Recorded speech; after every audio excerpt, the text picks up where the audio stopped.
Hey, everybody, we're back Sunday night. Finally, after so many. Someone's phone is going off in the background, and it's not mine. Players. I'm joking. It's been a while. Life, sickness, vacations. It happens. So we're back into the void with the We Be Pirates happening. We will be down one player tonight. We will be missing her greatly. DD Dead will not be joining us, taking care of the kids, which is always important. And our DJ's missing. She's trying to teach me, but I just don't have that in my head right now. So, but where we last left off, let's bring us all up to speed on this. In fact, you know what? Let's just go over here. Hopefully the players are good.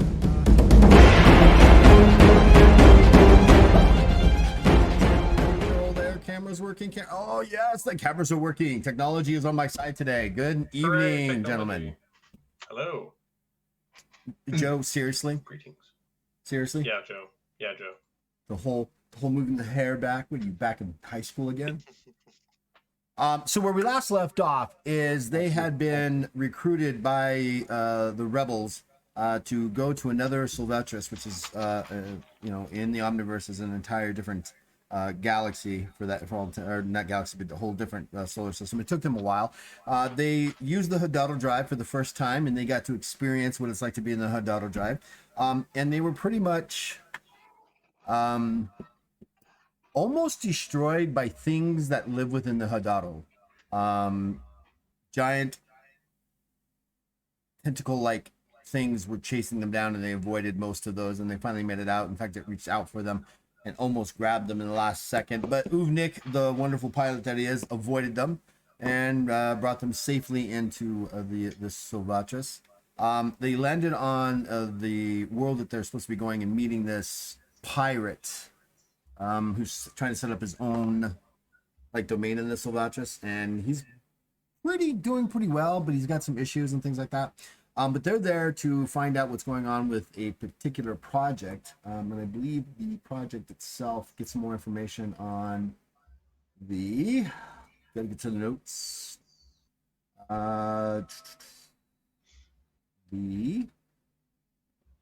The Sarkic project. And see what more they can do there and find out anything else from that. So we're going to kind of pick up, and when we last left off is you had made planetfall, worldfall. You had landed the ship just outside of the city that you were at, and this whole world has been devastated by wars and things like that. So most of the cities are ruined. There's very little in the way of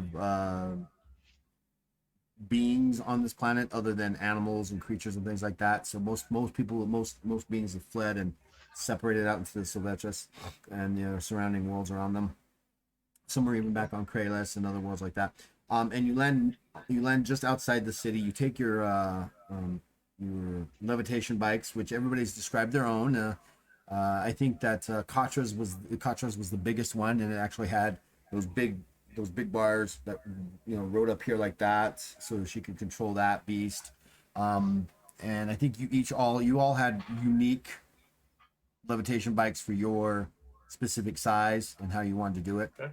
And then we ended up going to a bar. And when you walked in, everybody's eyes turned to you, kind of like that whole scene when the strangers arrived in the cantina and no one knows who they are and they don't know if they should trust them, and you were basically told to get out by the barkeep.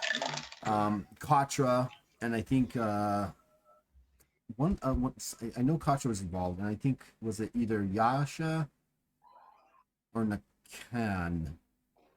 For what? Basically bribed the that was me. Was that you? Yeah, bribed Yep. the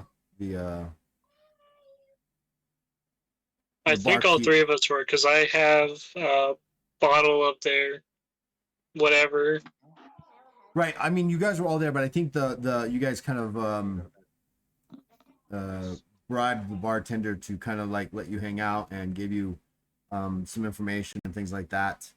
And you basically you've gone into the bar looking for the potential to find a Warwick Rodden, and they kind of pointed you off that he kind of hangs out in one of the warehouses in the now ruined and run down warehouse district. That's where his base is, and you guys were about to head out into that, and that's when we stopped. So before we get any going, let's get you guys back into characters and things like that. What do you guys want to do, and what are you doing? We'll start with Yasha, since he's muted and probably not paying attention. Oh no, I was paying attention. I was trying to get a couple things here real quick. So we're back outside, correct? You were about to head back outside, yeah. Oh, head back outside. All right. Well, Yasha's gonna walk outside, get ready to go to the next destination that we're gonna be heading to. And I'm gonna read Kim's notes here. Oh, look at that. That's not fair. Cheater! Cheater! Cheater! Oh, that's what we're doing. No, it's kidding. No. Cheater! Oh, so that's what he said, and he meant like that. I did not know that. Look at that, reading the notes intently. Like, Well, actually, I didn't know Joe could even read, so I'm kind of oh, surprised. ow. I know THE is Tahi. Tahi, that is right. Correct. Dang. No, Yasha's gonna Good. walk outside, wait for the others, and just wait for the next destination. Kim has so graciously said that if you need translation on her handwriting, which means helping you read, she will be glad to help you. Oh, yes. I got to That'd be- pet her though. That's right. That'd be awesome.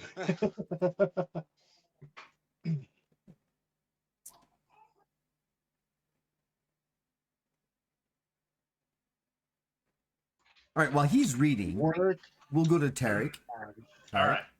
So, this Warren fellow that we're supposed to look for, what does he look like? What's like his physical description? so we He's know what we're he's looking for? human. Okay. Kind of lanky, reddish hair, darkish, dusky skin. You'll recognize him specifically by his bright green eyes, like Okay. neon jade green eyes. They're very. That's one of the major things that the bartender actually tells you is that he's got these really brilliant green eyes, almost as Okay. though they can tear into your soul. Fantastic. I love eyes like that. It's my kind of man.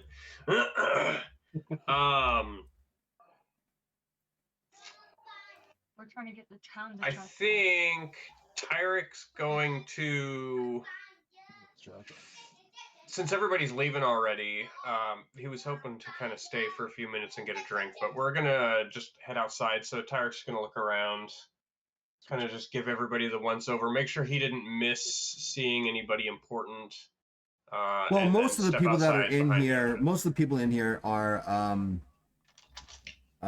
so most of the city itself is the people that are left here are refugees, people from other Right. parts of it. So it's really a rundown. It's almost I almost want to give you the image of Thunderdome, Mad Max, right? Yeah. They're dressed in rags and those kind of things. They're not. There's no one in particular. But give me a just give me a perception check. Perception.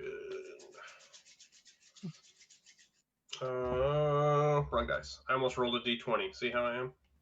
System. You haven't played I this know. while before, so All right, so that's gonna be. I have to be at or below, right? thank you for the resub, Master Destroyer. I appreciate it, brother. No problem.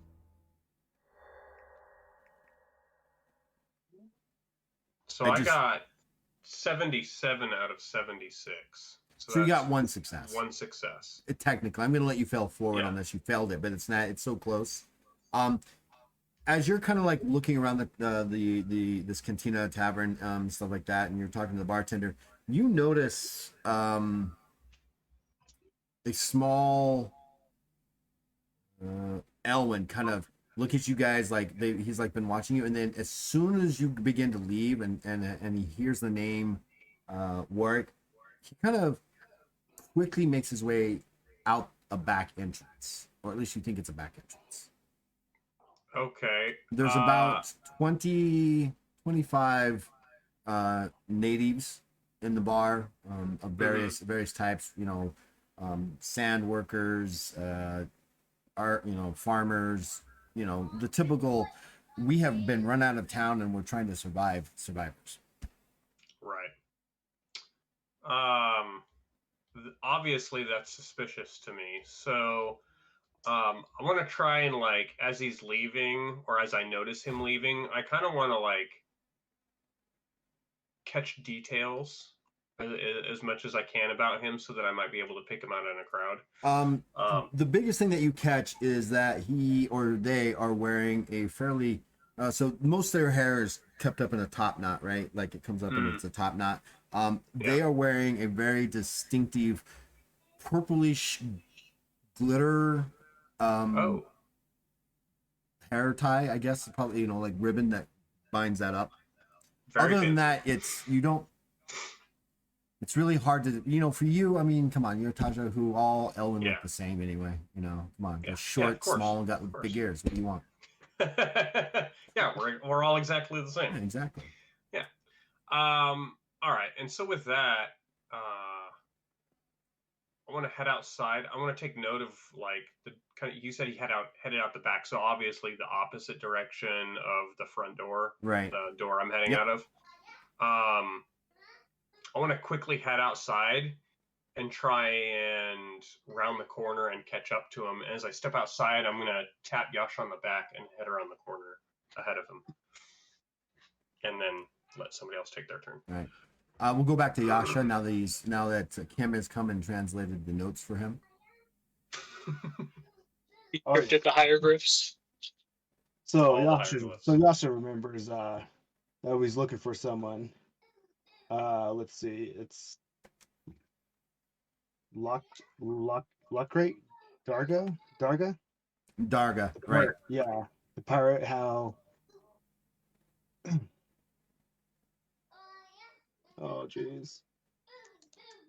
Kim, he can't read the You know notes what? anymore. He's lost the notes. No, I got it right here. Project as pirates be. Yeah, we're trying to be careful with our identity. So you know, Yasha's trying to like lay low and stuff. And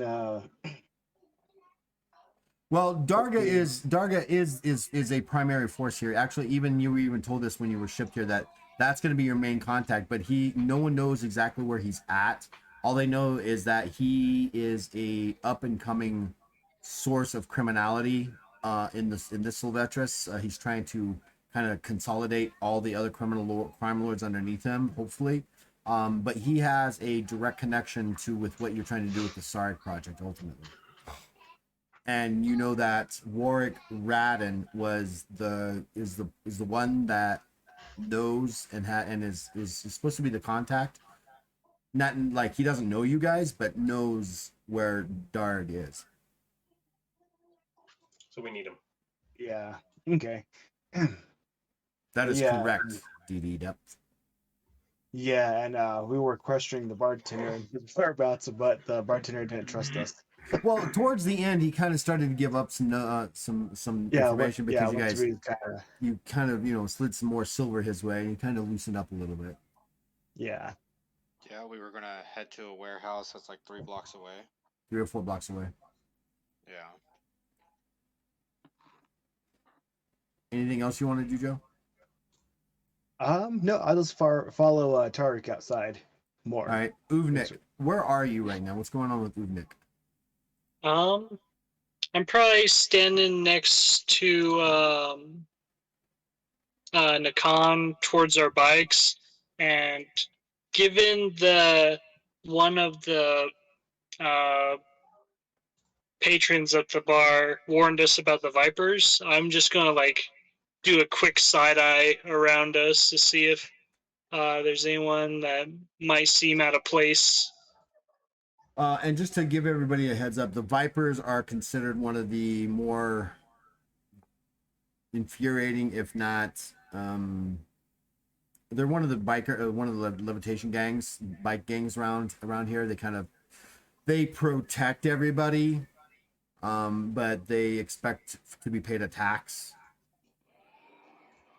more or less, and so they're scummy. Of course. Why wouldn't they be? I mean, come on. All right, yeah. Go ahead and make a perception check, Uvnik. Action. S-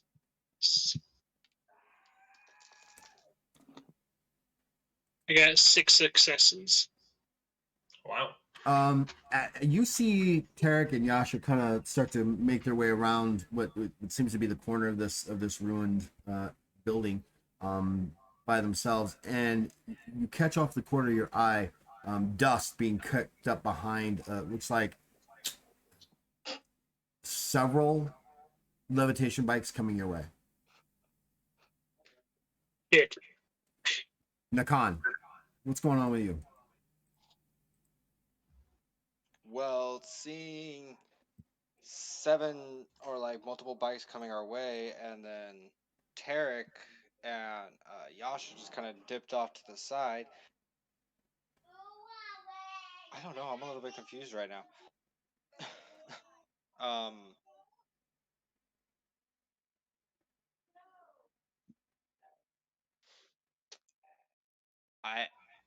I really don't know what I'm doing right now. I guess I'm just following the group at this point because I don't know what to do. So, are you gonna follow Tarek, or are you gonna stay with Uvi? I'll probably just stay with Uvi. Okay. Tarek and Yasha, you guys kind of make your way around the corner and start to look. You're making your way around the corner. What are you doing exactly? Describe it to me. Bring me into your minds and story. Oh, you don't want to be in my mind. Hold on. Let's stop you right there. But well, not your mind, but Tarek's mind. Yeah. So as Tarek noticed that guy from before, as I mentioned, he's got a feeling about him. So he's moving around the building to try and catch up to him, catching Yasha on the shoulder. And as he moves around, he kind of turns over to Yasha and says, "I think this guy knows something. Help me find him through the crowd as we move." And he kind of points him out as he's moving. He's trying to keep an eye on him, and he's trying to point him out to Yasha. Yasha, make a alertness check, TS of 4. And it's kind of hard because Yasha is about the same size as this guy, and there's other people in the crowd, right? Yeah. 3. Oh man.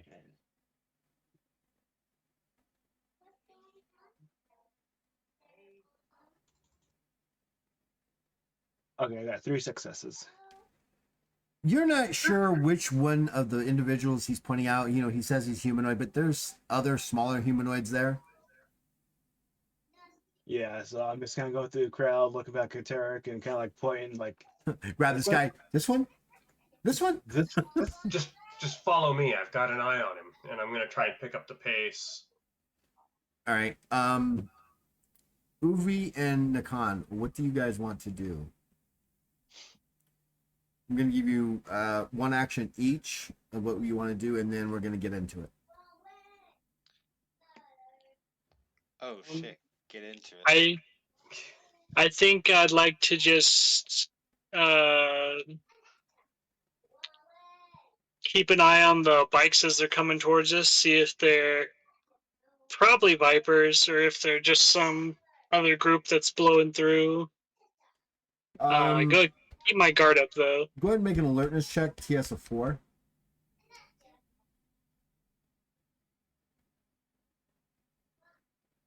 That is another 6. So you make out about 12 bikes making their way to you, and just as you kind of like start to stand up and take a better look at them, these bikes kind of rush in you. 4 of them kind of peel off and go up the street and around a corner,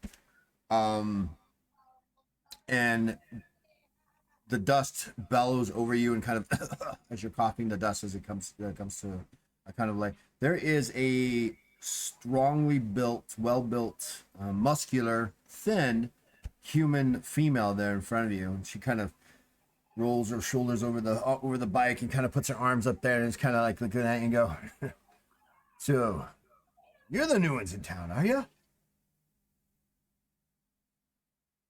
Yeah, and you are? Someone not to be trifled with.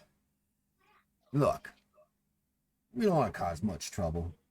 We're just here to collect on your landing fees. Landing fees, and how much would that be? Just a mere 1,000 silver.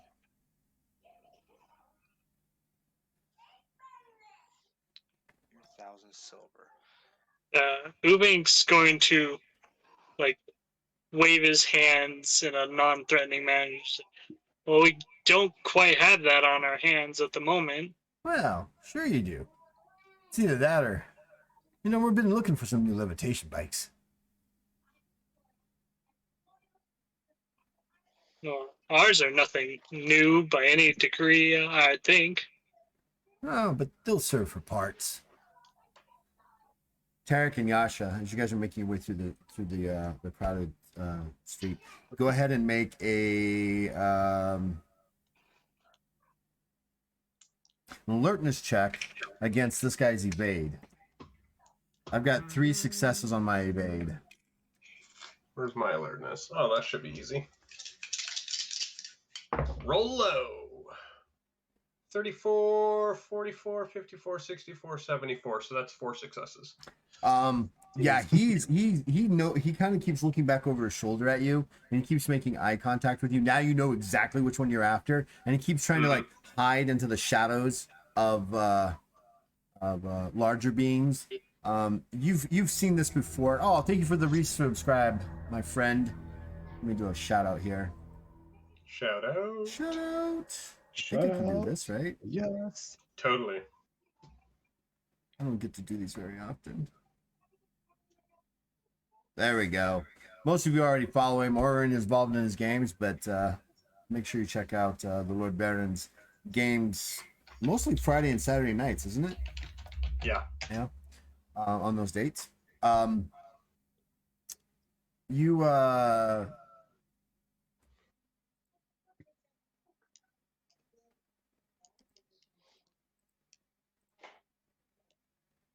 You're keeping a head on a track on him, and you see him kind of trying to avoid. And you've seen this before, where certain individuals have the ability to shadow hop. So he's Okay. trying to get ahead of you, and you can see that he's making his way towards an opening into a larger street ahead of you. Right, it's kind of like going to come to a T section, Right. and then suddenly you hear the of these engines kind of whip around in front of you. Or at the end of the little gate, little road that you're in, where it's got all these stalls and all these other people, and Right. coming onto a larger road or street ahead.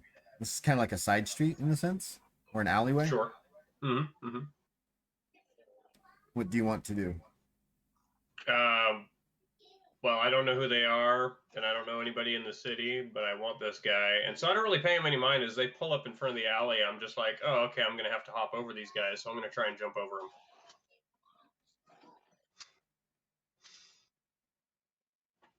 All right. As you kind of come to the top up here, and you kind of start there's these thin human and Osiris bikers that are on those levitations, and now sitting behind one of the Osiris is this Elwyn, and he's got this big grin on his face, like, you followed me, you shouldn't have followed me. And each of these 4 bikers are carrying fairly large rifles that are kind of like on the bars of their levitation bikes, like they've just set them there. Goody. The human who's kind of like in the front of the group is, you best turn around and go speak to Zara. Kesra. Oh my God, Kesra. Zara's a totally different person. Kesra, you're gonna need to pay a landing fee. Yeah, I don't think so. I don't have time for this. And I keep moving. I'm still gonna try and jump over him.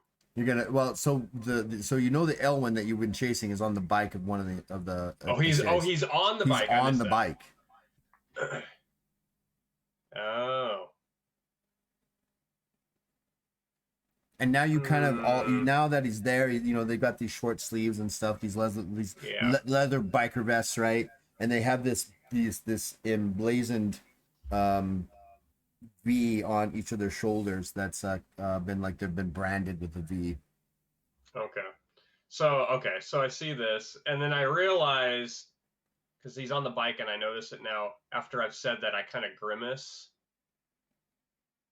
Who is this Zara?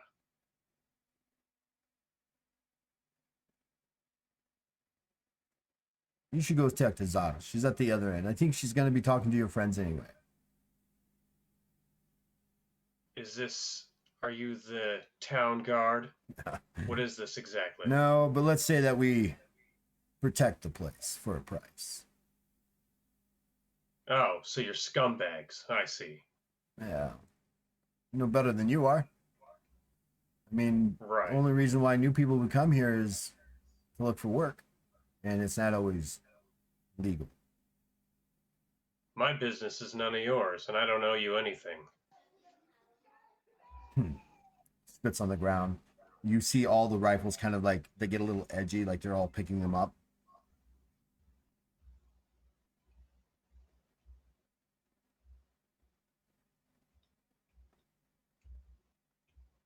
I'm just gonna kind of look to Yasha. What do you think? I think we could take them. Only 4 of them. How many? There's 4 of them, right? There's only 4. And they've all got energy blasters, energy rifles.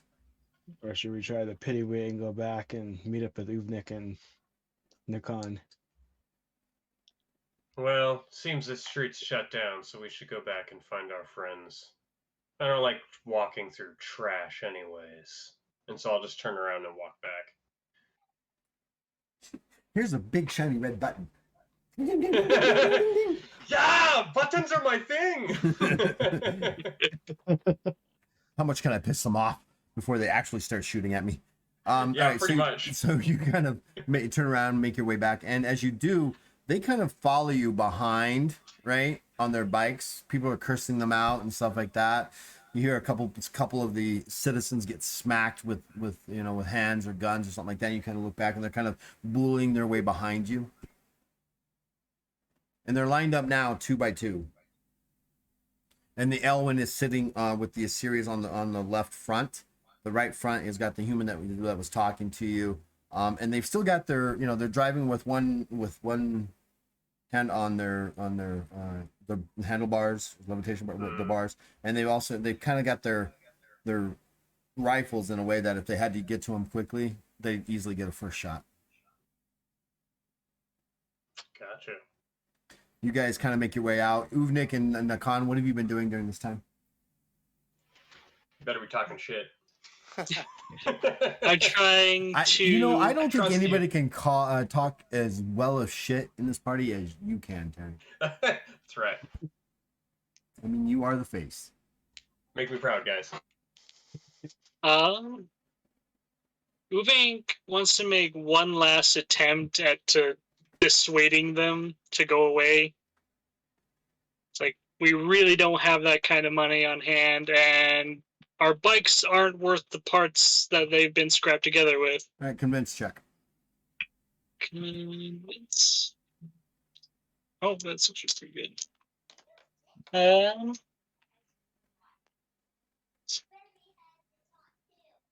I have 5 successes.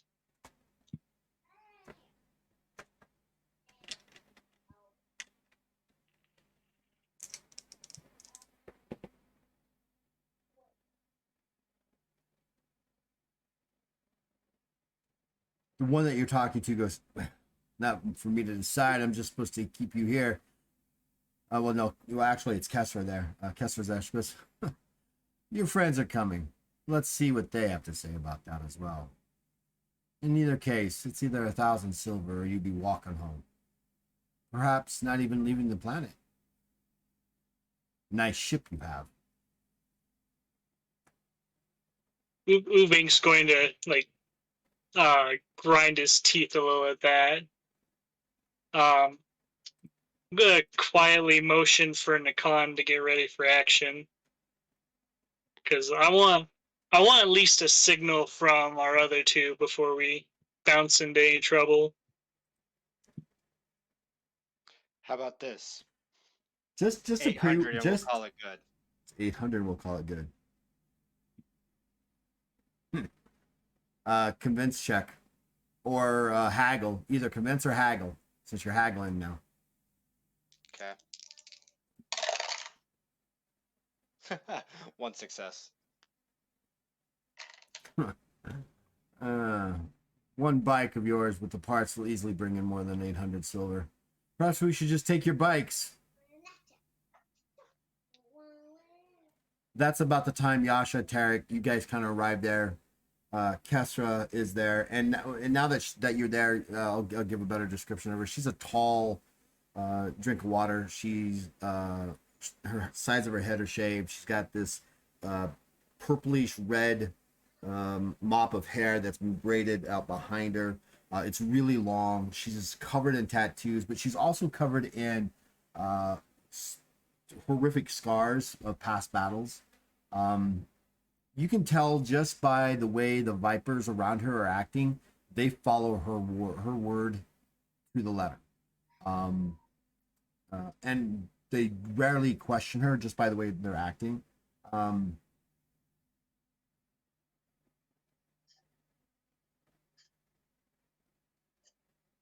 Yeah, so she goes, gonna have to pay for the landing fee. 1,000 silver. Or maybe we take your bikes. Now there's 4 behind you, Tarek and Yasha, and 8 in front of Uvnik and Nakan. Katra's still in the bar, kind of doing whatever they do. Wow, Katra, that's fucked up. Someone should grab her sword at least. She's making bets. Yeah. She's drinking everyone drunk. out. That's right. Putting everybody drunk, underneath the making bets. table. So yeah, so as Tarek's approaching, he looks around. What seems to be the issue? The issue is you didn't pay the landing toll. We're here to collect. Oh, really? Well, when we Yes, landed, really. someone should have informed us immediately. Well. That seems pretty lazy about you. We finally made it over here after we've been dealing with other rapscallions such as yourself. Good. Show me your official papers. I don't need official papers. She taps her her energy blaster in front of her. She goes, "This should suffice." No, I don't think so. You're not going to pay the 1,000? No, I don't owe you anything. All right, boys, take the bikes. They start to get. Some of them start to get off their bikes. Do you want to fight this? I'm gonna ask. Otherwise, I'm about to call for initiative. Tarek looks at the group, kind of shrugs. It's up to you guys. He just doesn't want to put up with anybody's shit. Uvink just gives him a big smile, like he's been waiting his whole life for those orders. Yeah. It's only happened once that a TPK has occurred.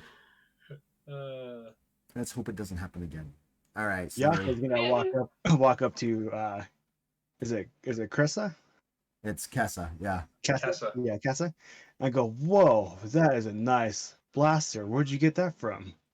And he'll like slowly look back at the team members and kind of give like a slight wink, like, yeah, we're gonna do this. It's so nice and big. I'm pretty sure it's really powerful, isn't it? Might as well hand it over.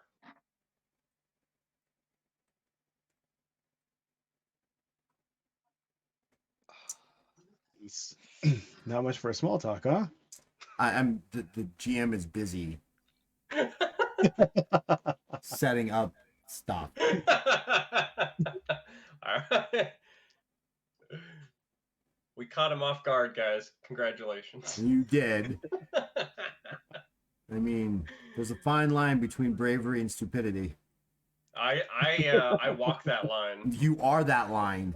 I am the line. I go back and forth on that line. No. Yeah. I'm teetering. Oh god. What's the leader's name again? Cressa? Kesra. Kestra.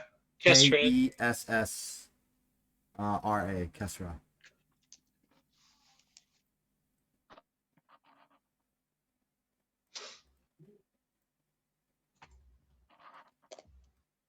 We're supposed to be finding one guy, not fighting the entire clan. What better way than to whittle down their numbers? I guess. This I this guess isn't even supposed to be a Nick help. The DM's bullying us. I'm gonna bully him back. That's okay. You're on the losing end of that, but that's okay. That's right. It's all right. You know, sometimes. Yeah, sometimes, but not today. Not today. So Yasha's like 2 feet from the gun now. Okay, hold on. Back yourself up. And then he's grabbing the gun. He's now 6 inches away from the gun. I am now 2 inches from the gun. Hurry up. I don't know why, but I am licking the gun now. Oh god. Oh, That's weird. It is mine. All right. I swear, if you like pull back and spit out the cartridge, I'm gonna be very offended. do you think they would like leave us alone? Spit it in their face. So you hear from inside the cantina very loud Katra singing out loudly that you can keep your fancy ales, you can drink them by the flagon, and the only brew for the brave and true comes from the Green Dragon. It's true. All right. Initiative. So I got the gun now, right? No, you do Yes. not have the gun. Yes, you do. I did. Just slurped it out of her hand. Just, hi, it's really, really, really, really nice. It's a really nice gun. And she's just looking at your hand going, uh-huh. Can Slices you it off. can you get me the link to Albert? The one I found is obviously the wrong one. Okay, yeah, right Yeah. here. Just Same here. relink it for me. I don't have the right one. All right, no worries. I will send it to you directly. I'm there. Go You're there. To Cafios and DM directly to you, sir. Thank you. Oh, I need it too. Me 3. Oh my gosh. All right, I'll just. Me 10. God. There. It's Oh, there, guys. Already had it. Whatever, Joe. Aren't you cool? I think you're a liar. I think you lie. All right, so everybody, since it's a new game, all intents and purposes, and we are starting basically from scratch. Everybody roll for initiative. All Eric, right. you first. What's yours? Hold on here. Make sure I got the right screen open, and I'll go to my character sheet. And This isn't supposed to be a battle, man. You're supposed to just give up, man. 26. All right, interesting. 18 plus 8, 26. All right, Nakan. You're gonna go to Bachman's and Suarez. See it. Nakan. Jennifer. I have. Channel I got a 9 plus my 26. So that's 35, Yeah. right? Yasha.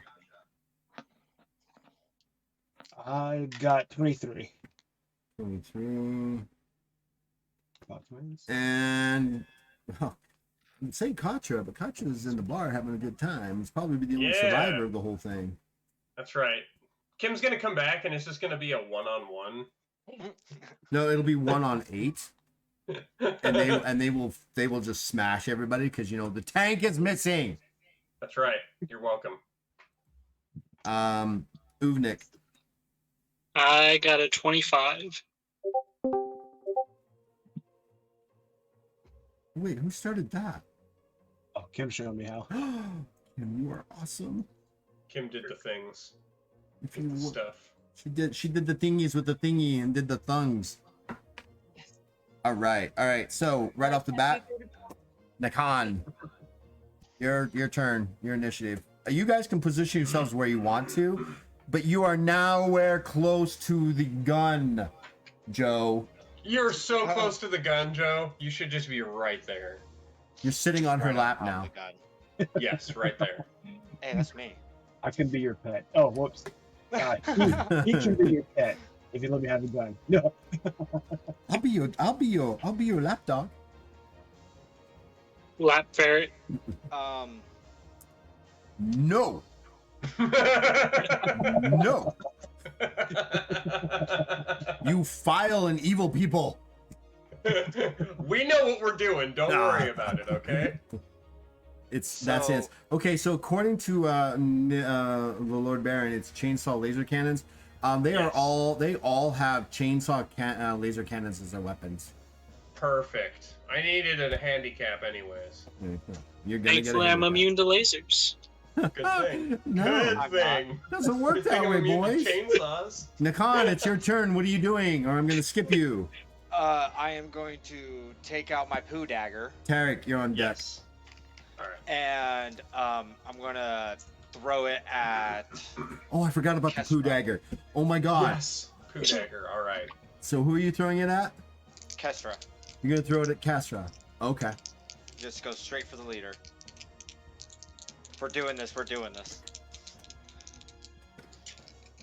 The last session, I crafted an instant death save poison and gave it to our ferret and No, tank. you did not. No, you didn't instant death save. No. You said Yeah, I thought that's what it was. No, I never said that.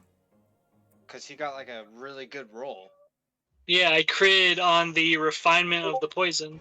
Okay, I'm gonna ask this. Is it in your notes? Yes. Let Yeah. me see your notes. Highlight, circle, and show it to me on your notes. Oh, see, he's writing it down now. Look. No, I did. I was.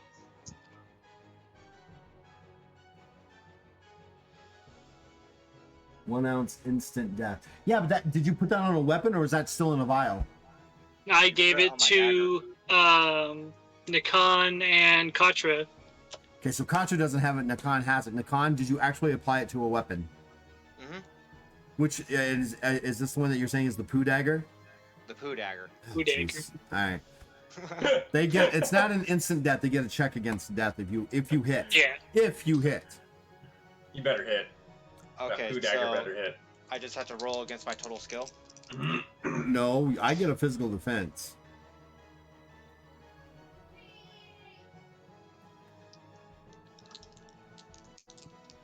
You're throwing it, right? Yeah. Yeah, so it's just going to be your weapon craft. Roll against your weapon craft. I know it's been a while. I've got to retrain you guys.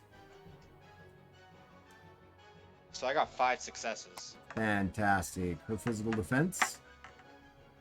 She's got 6 successes. The dagger hits what armor she has, and it just kind of falls off to the ground. You see her have this revolting smell like, oh, do you not clean your weapons? Oh, We're poor. it tumbles off into the dirt. Uh, You can have as many actions as you like, but that was your full attack. Now you have your move and your simple. well then, can I move and climb up the building? So you want to go from where you're at over to the building and then climb it.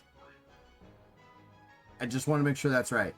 Yeah. So that's 20 feet, which is your full movement just to get to the building. Okay. I know why you want to get up there. You want to get higher ground with your bow and arrow. Mm-hmm. Correct? Yes. And to not be the first target. Okay. Well, you can now not be the first target as you run towards the building.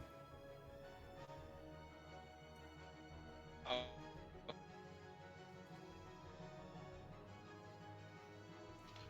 And so can I use my simple action to climb or no? I will let you begin to climb, but you're not going to be able to get up there all the way. It'll take a full another full action, another move action to get up. Okay, so instead of climbing, I'll just hide behind something. If Yeah, there's like, there's any- barrels and other things out there. Sure, absolutely. And then I'll end my turn.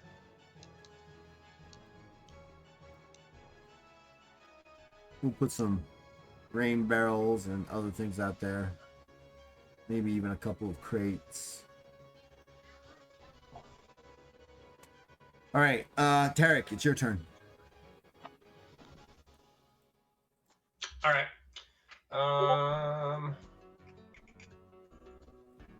Let's see. I'm going to.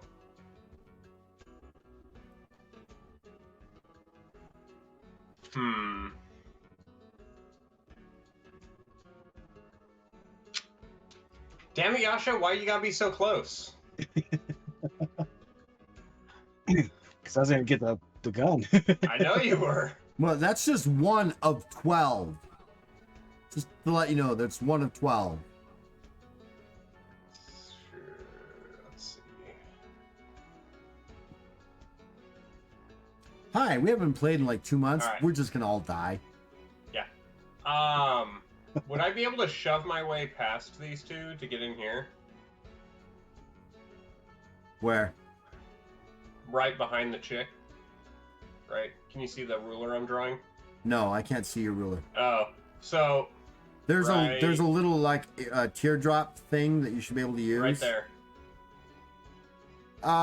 So that would be moving past enemies.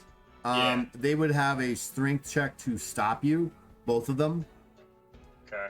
kind of like a holding you back kind of thing. Mm-hmm. How about let me remake It's this okay, then. Kim. If they all die, you still you will carry on, and on and on and on. Okay, so I'm gonna move here. I'm going to move here, and that'll give me 10. So that doesn't hit Yasha. All right. The guys So in I'm- red, just to bring this up to speed, are the ones that are getting off their bikes. That were getting Okay. off, that are going to be getting off their bikes. Perfect. So I run straight towards these two, Okay. and I'm going to whoops, minimize the wrong screen. Come back. Need owlbear. Need character sheet. I'm going to activate Fury Explosion. Fury explosion. It's going to be 10-foot radius of sonic damage, 6 damage per success. Do-do-do-do-do. Fury explosion. Is that a ability or a spell? That's a Jinhu ability.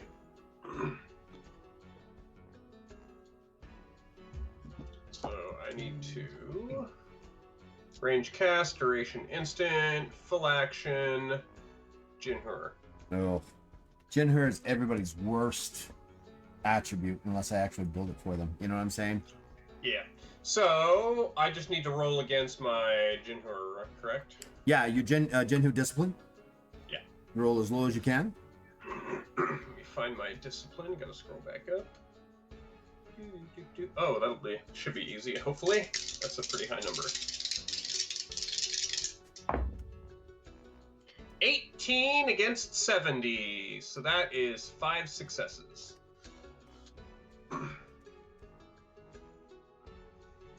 So 6 times 5 is 30. So that's 30 damage.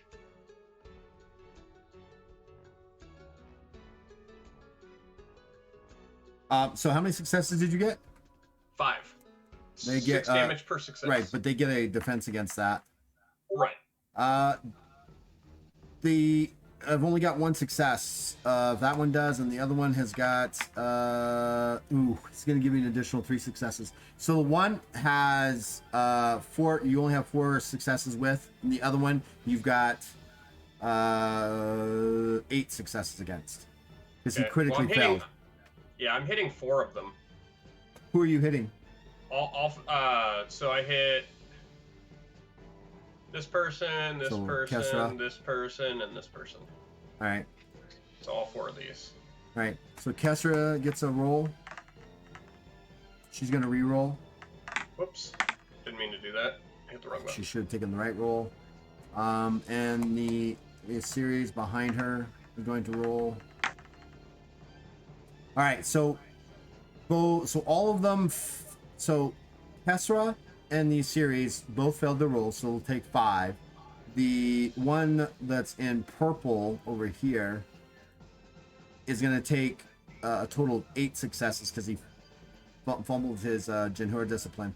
And the guy in Okay. front of you is actually only going to take 4 successes. So you do 6 Alright. points of damage each, right?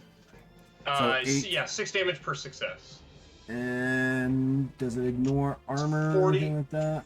It doesn't say. Oh, so the Let me go damage back is to it. actually divided between their health and their fatigue. So basically, Yeah. they all take half damage from. And then half on fatigue. Right. It's really kind of, unless they're casters, it's really. I know what their fatigue is. So this guy takes 24 damage. She takes 15. He takes 12, and he takes 15 as well. All right, got it. Perfect. So that'll be full action and move, and I think that's all I'm gonna do for now. Okay. Yeah, we'll just leave it at that.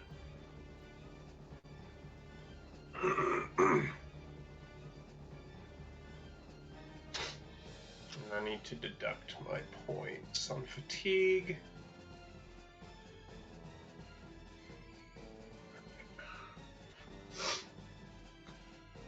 Oh, excuse me.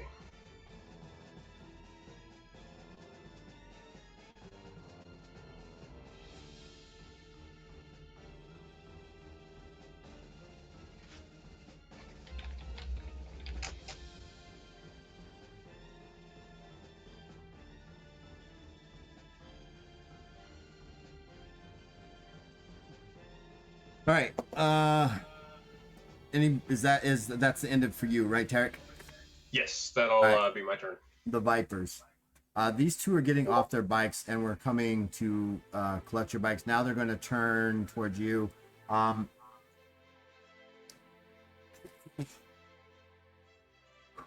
You ever see the OK Corral?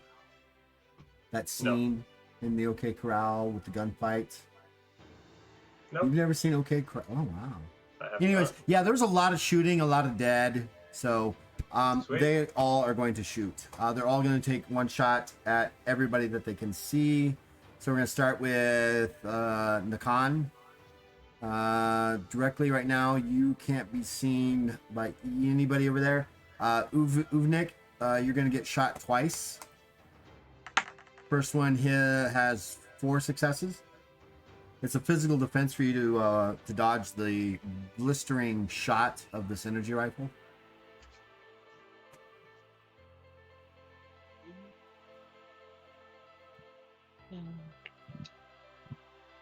Yeah, it's 5 successes. 5 successes. Okay, so you dodge that. Another one's going to shoot at you. He's only got 2 successes. That is 6 successes. Wow, fantastic. All right, Yasha, you're going to get shot twice. First one, shot at twice. I have 6 successes. All right. I got 4. You rolled an odd 4. Yeah. Nice. I feel like you're cheating like on Call of Duty where people always look to the other screens. He does that a lot. He does that a lot.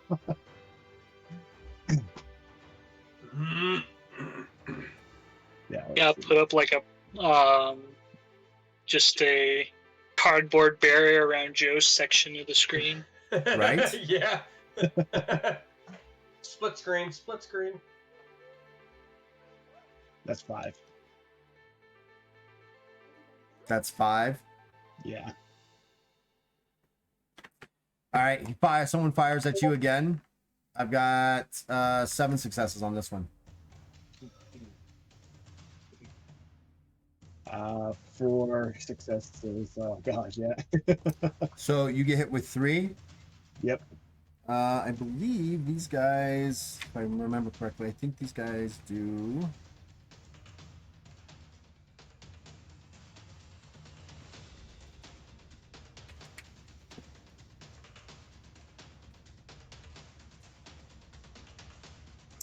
Nine points of damage each. So you got how many successes? 4. So 3, I got 27 points of damage that ignore 20 points of armor absorption. So how much armor do you have? What? Hold on. Huh? Armor, where are you at, armor? I'm looking for my armor real quick. Front sheet. Oh, it's totally wrong spot. 45. You have 45 points of armor? Oh no, I physical defense. My bad. No. Yeah, front sheet. Where are you at, armor? It'll be right under your attacks. It'll say armor and defenses. Oh, gotcha. So armor will be one of your listed items, like your equipment, and it'll be just above your physical defense.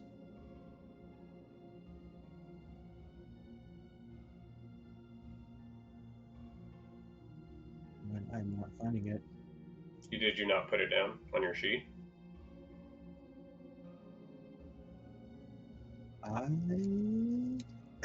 Okay, where are you at? I know would- I have armor somewhere. Yeah, it's the first sheet. It's the front of the character sheet has everything you need for any type of interaction with skills and things like that. He may not have filled it in that, or he filled it in and it didn't save. Yeah, that's what mine did like last 2 times, didn't save. What kind of armor did you have? Just look up what it is. I just had like a little cheap leather kind of like armor. Yeah, no. All right, so if you I have, can find it. that means you only have 9 absorption. So it ignores the weapon and totally ignores all of your armor, and does 29 points of damage to you. There you go. So yeah, just make sure you write that down. Leather armor 9. 9 absorb. 9 armor absorption. Yeah. You're right there, Tarek. You're gonna get shot 3 times. Sweet. Shoot me.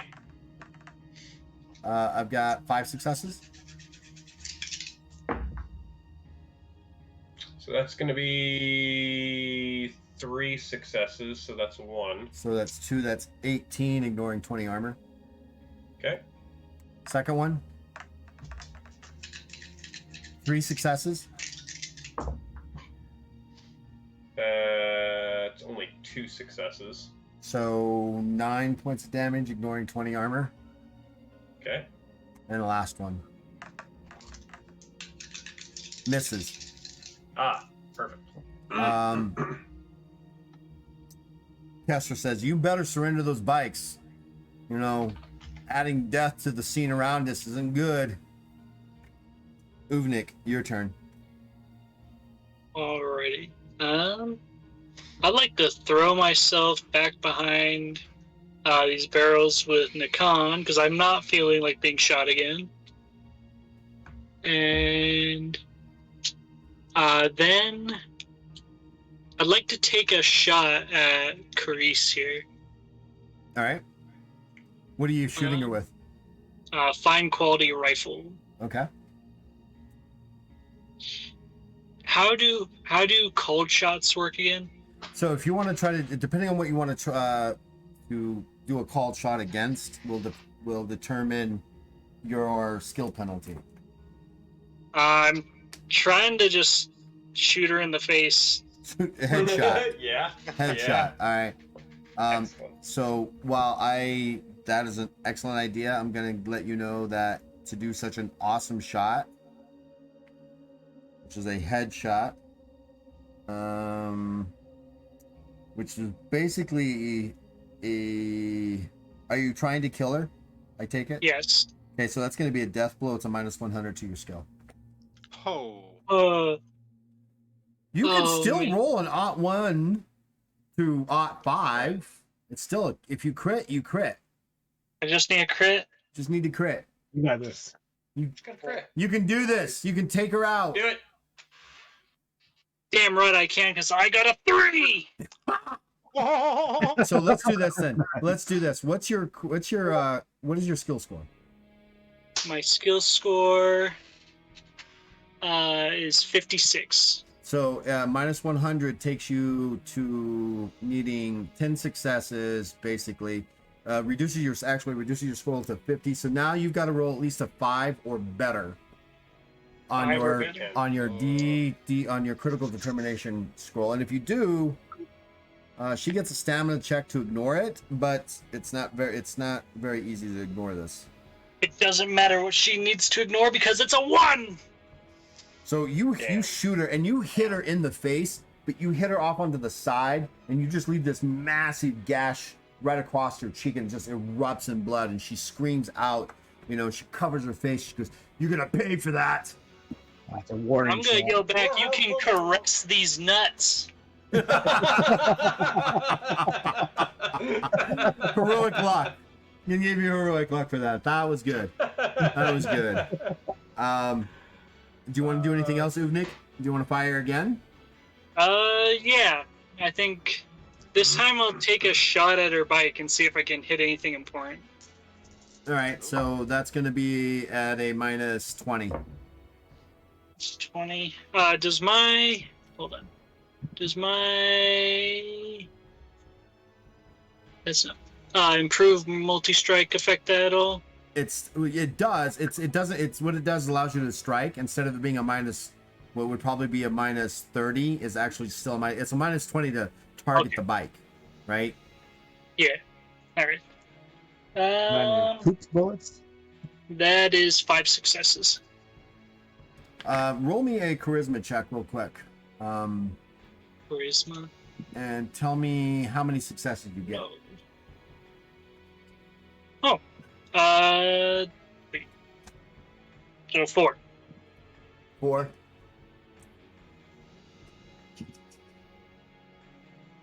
I'm gonna go ahead and I'm gonna roll a 1 through 50. 1 through 50, you actually, if you roll a 1 through 50, you actually hit something critical. Otherwise, you just damage the bike. Yeah, you just damage the bike, and it pisses her off, and she just she goes into a weird language you've never heard of, but it's definitely not polite language. She kind of hops off her bike and kind of kicks it over to the side. You can see it kind of sparking and things like that. Because What kind of you want to trade bikes. That's fine with me. What do you want to? Do you want to fire again, Uvnik, or are you done?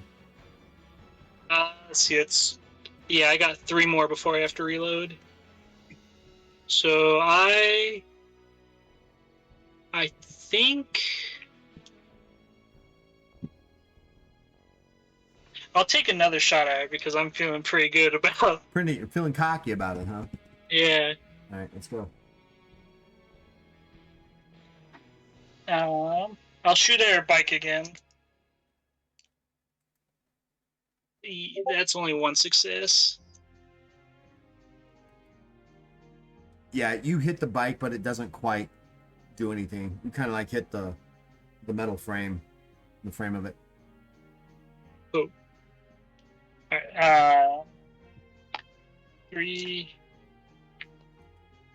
I'll take a shot at her with 3 successes. You actually hit her with all 3 successes. Nice. So that's 3 times 9. Wait, do you have an energy rifle or a regular rifle? It just says a fine quality rifle with a base damage of 9. Okay.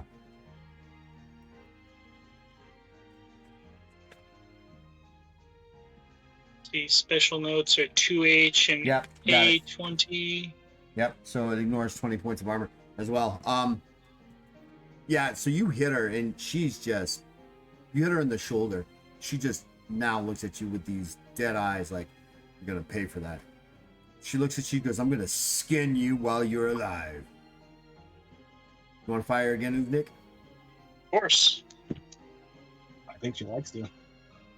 Yeah, she definitely likes you. Definitely be taking some head. Why'd you come hide next to me? Because I've been shot before. It sucks. How about you stand up on top of the barrel? I'm just gonna grab you by the scruff and hold you up. Oh my god. No, actually. So I got 3 more successes.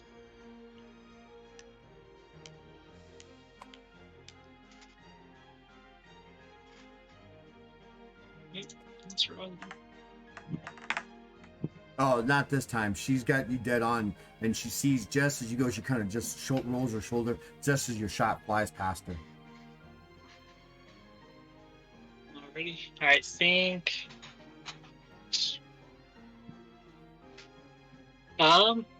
Yeah, that'll be it for me. I'm gonna duck my head back behind the barrel and reload on my next turn.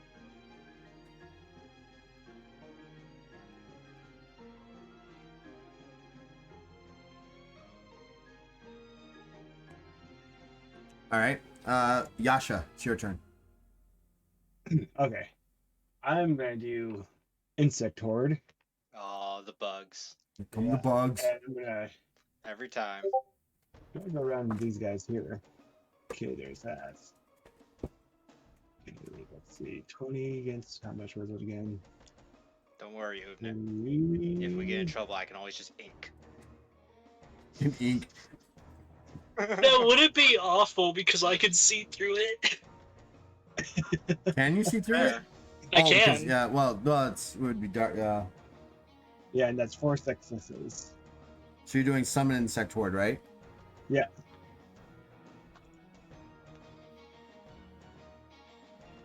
Eat my fleas.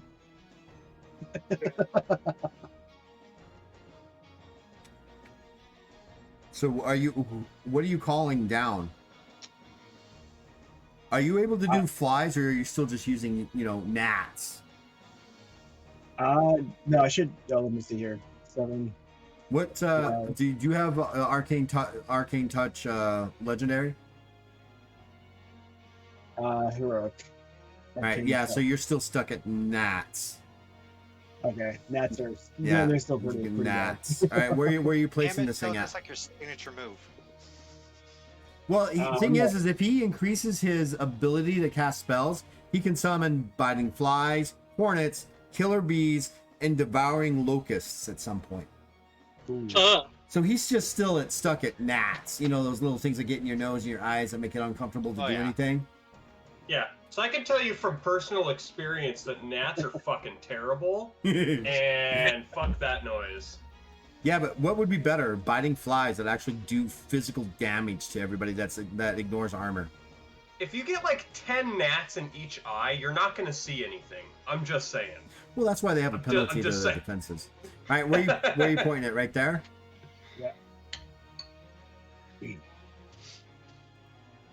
Yeah, he's gonna say eat my fleas, but literally it's gnats. So are you centering it on her? Yeah, how big can it make it? It's like this big? So it's about a 10-foot radius, so it's going to be a 20-foot. Yeah, it'll catch those guys right there.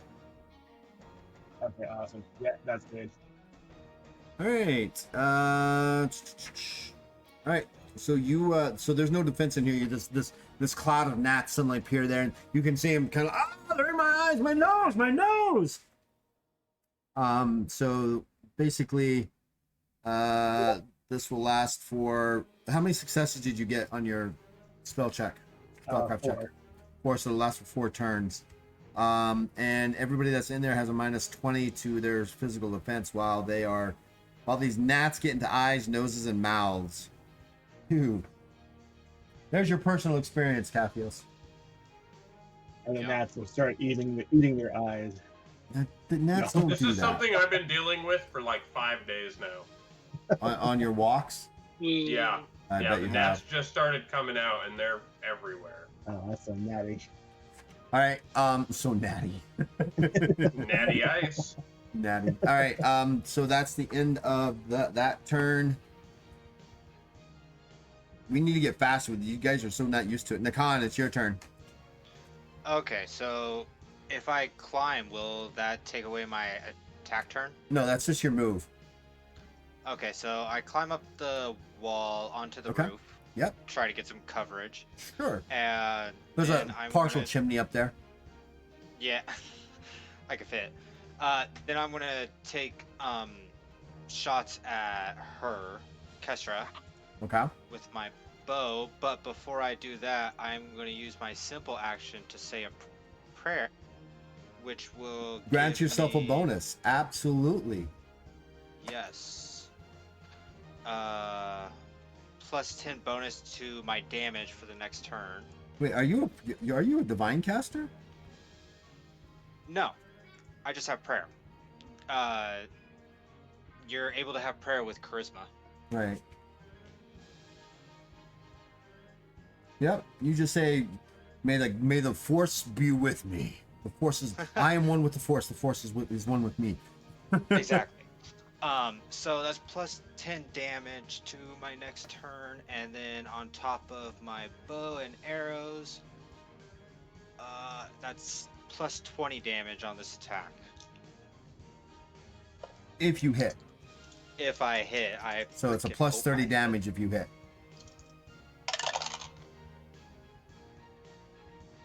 I want to spend a heroic luck. Okay. Or, wait. Actually, I'm going to use my spirit guide ability once a day. To re-roll that without spending heroic luck. Yep. Yep. And that came out even better. I got 34 for my 87. Right? I mean that's perfect, right? So you got a what? 34 for my 87. So that is 34, 44, 44, 54, 64, 74, 84. That is 6 successes on that. She does have a minus 22 to her penalty because gnats are in her face. Come on, roll low, roll low. Ooh. So you're going to hit her, but she's got 2 successes. So you're going to do a total of 4 successes worth of damage to her. Okay, so that's 20 damage each. So So 80 that's damage? 30 damage each, isn't Oh. it? 30 damage, yeah. Right? So it's bonus damage first. All right, so it's 30 bonus damage. She's still got armor and stuff on. So each one of your shots. So you're only going to shoot her once, right? You're only shooting once right now, right? So it's not per success. You've got 4 times your arrow damage, which I believe is Okay. 5, so that's 20, right? And then No, my bow damage is 10 because I have a 3 base damage. My arrows give a plus 2, and I also have a damage bonus of plus 5. yeah, so the bonus damage Okay. is added on to the end. It's not added to the total. So you've got a total of Okay. 5 per shot. Is that correct? Mhm. So Yep. that's 20 plus your bonus there. So that's 5 plus your 10 from your prayer. So that's 15. So that's 25, 35. 35. And then you have an additional 20 from what?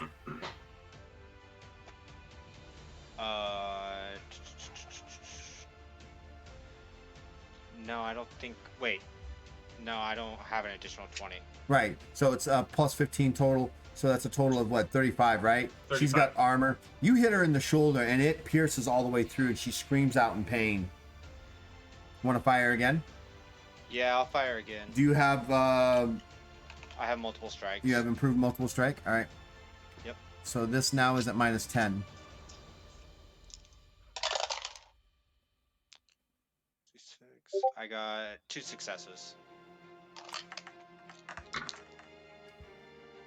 You're going to hit her with both those successes. So that's 10, 15. That's 25 points of damage minus her armor. You hit her in almost the exact same spot. It just rips into her shoulder, on her left shoulder, and she's now screaming in pain. She's like, "Kill those! Kill those Rakashas!" You gonna fire again? Yep, I'm gonna fire again. So it's now at a minus 20 to your attack score, whatever it is. Okay. Got 2 successes again. Not this time. She gets those 2 successes. The arrow zips past her as she like crumbles over in pain. Okay. Do I have one more go, or is that it? You can have another go. It's going to be at a minus 30. Okay, I'll do it.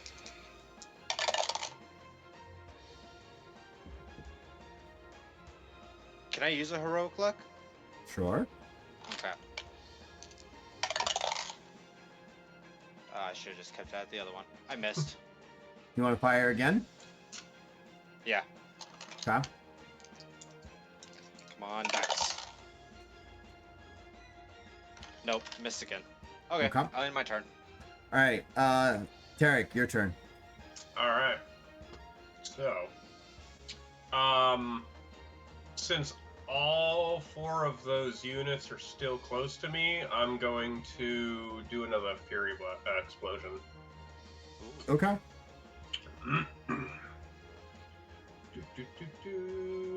Yep.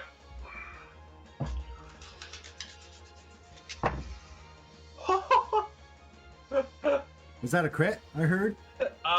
It's 9. Ot 9. That's not a crit. It's not Close. a crit, but it's Ot 9. So It's Ot that's 9. gonna be. So it's gonna be 6 successes. 6 for each one of them. First guy fails. All 6 are going to hit him. Second guy fails. All 6 are going to hit him. Third guy really misses. The series really misses.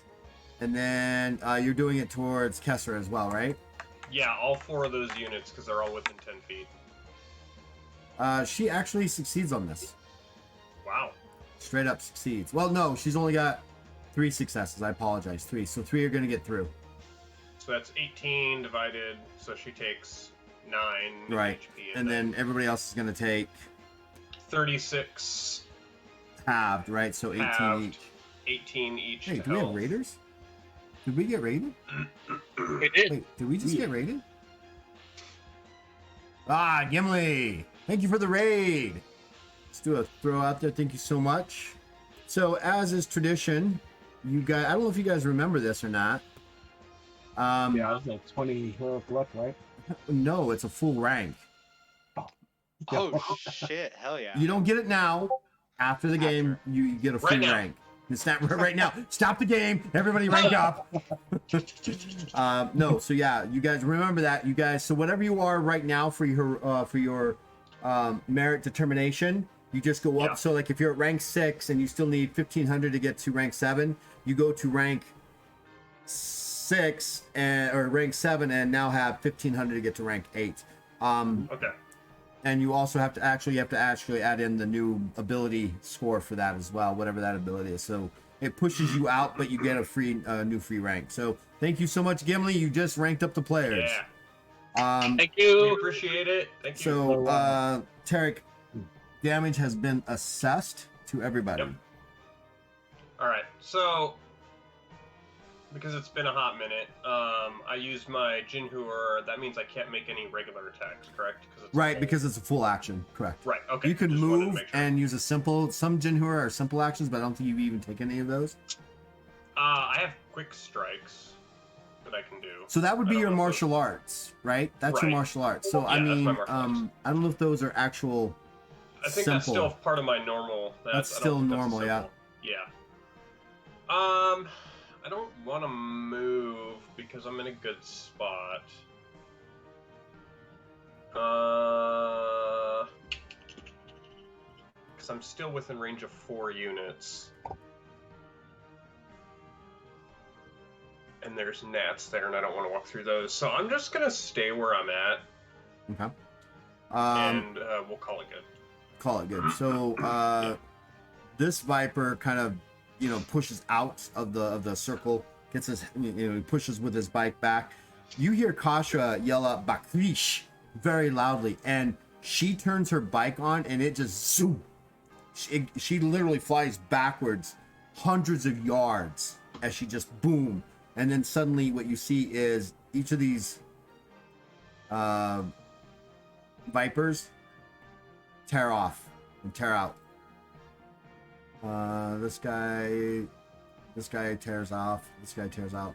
Basically, they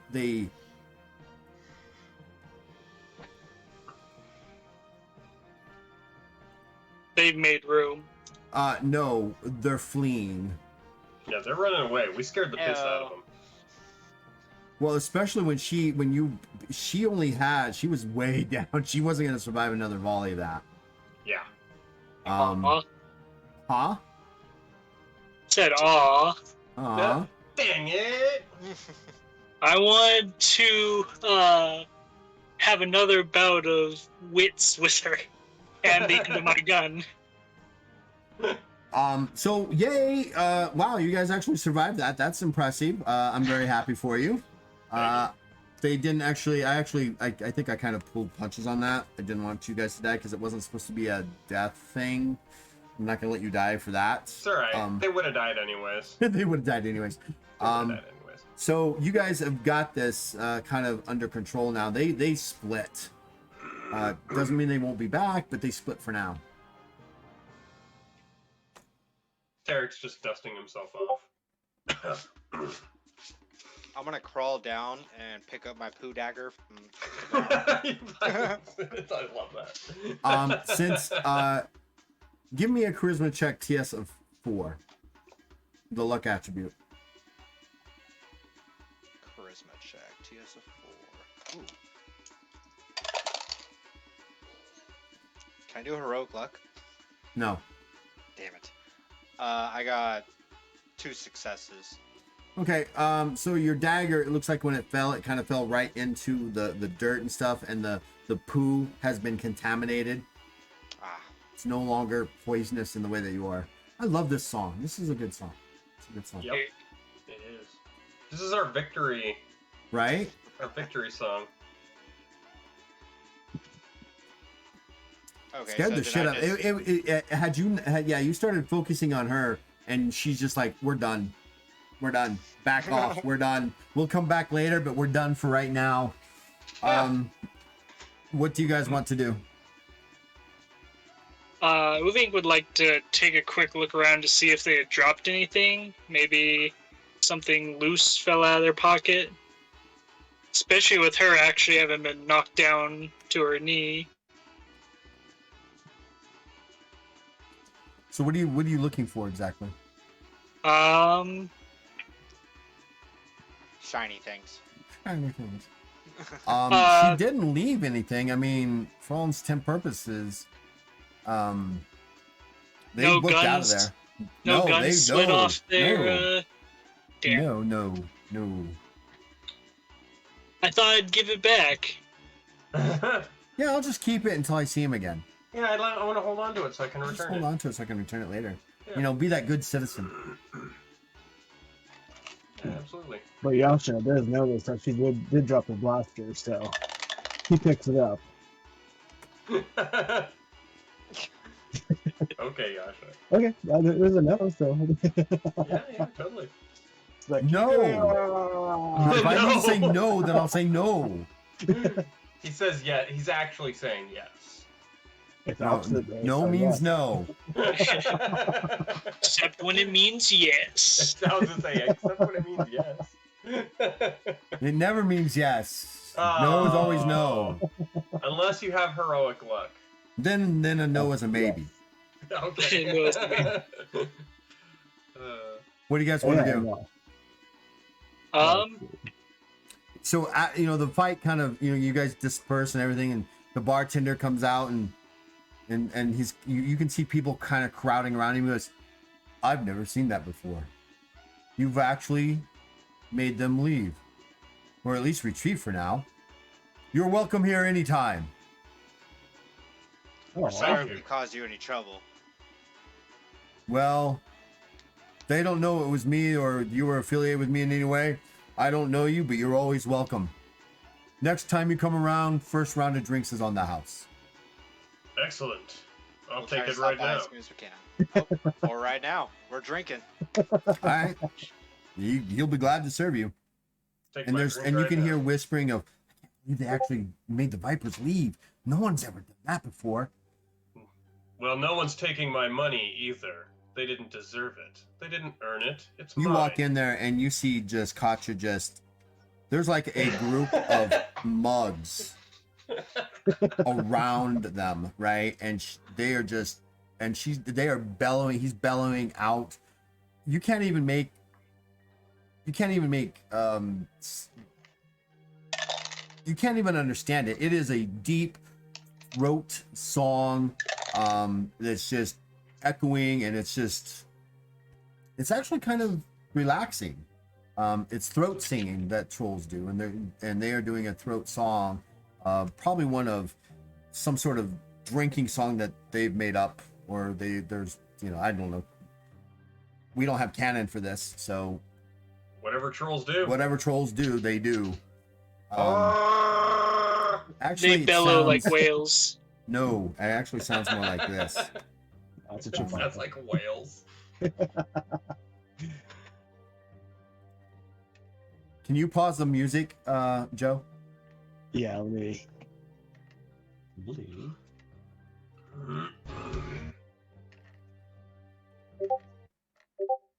If you're on the stream and listening,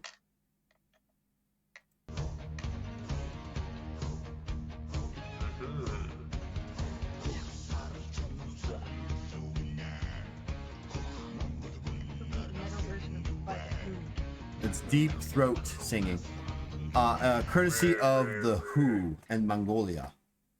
Oh, I love the Who. Yeah, Yeah. The Who are that great. the moment I heard their voices, I'm like, Oh, yeah. that is troll singing. That's I troll listen to the singing. Who all the time. They got that deep throat. Yeah, I love their songs. Good stuff. YouTube's probably gonna go, mark that. How dare you? How dare you? You're stealing. Stop it. I was using it. Whatever. All right, we're gonna take a bio break real quick, and we'll be right back, everybody. Cool. Oh,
trade out.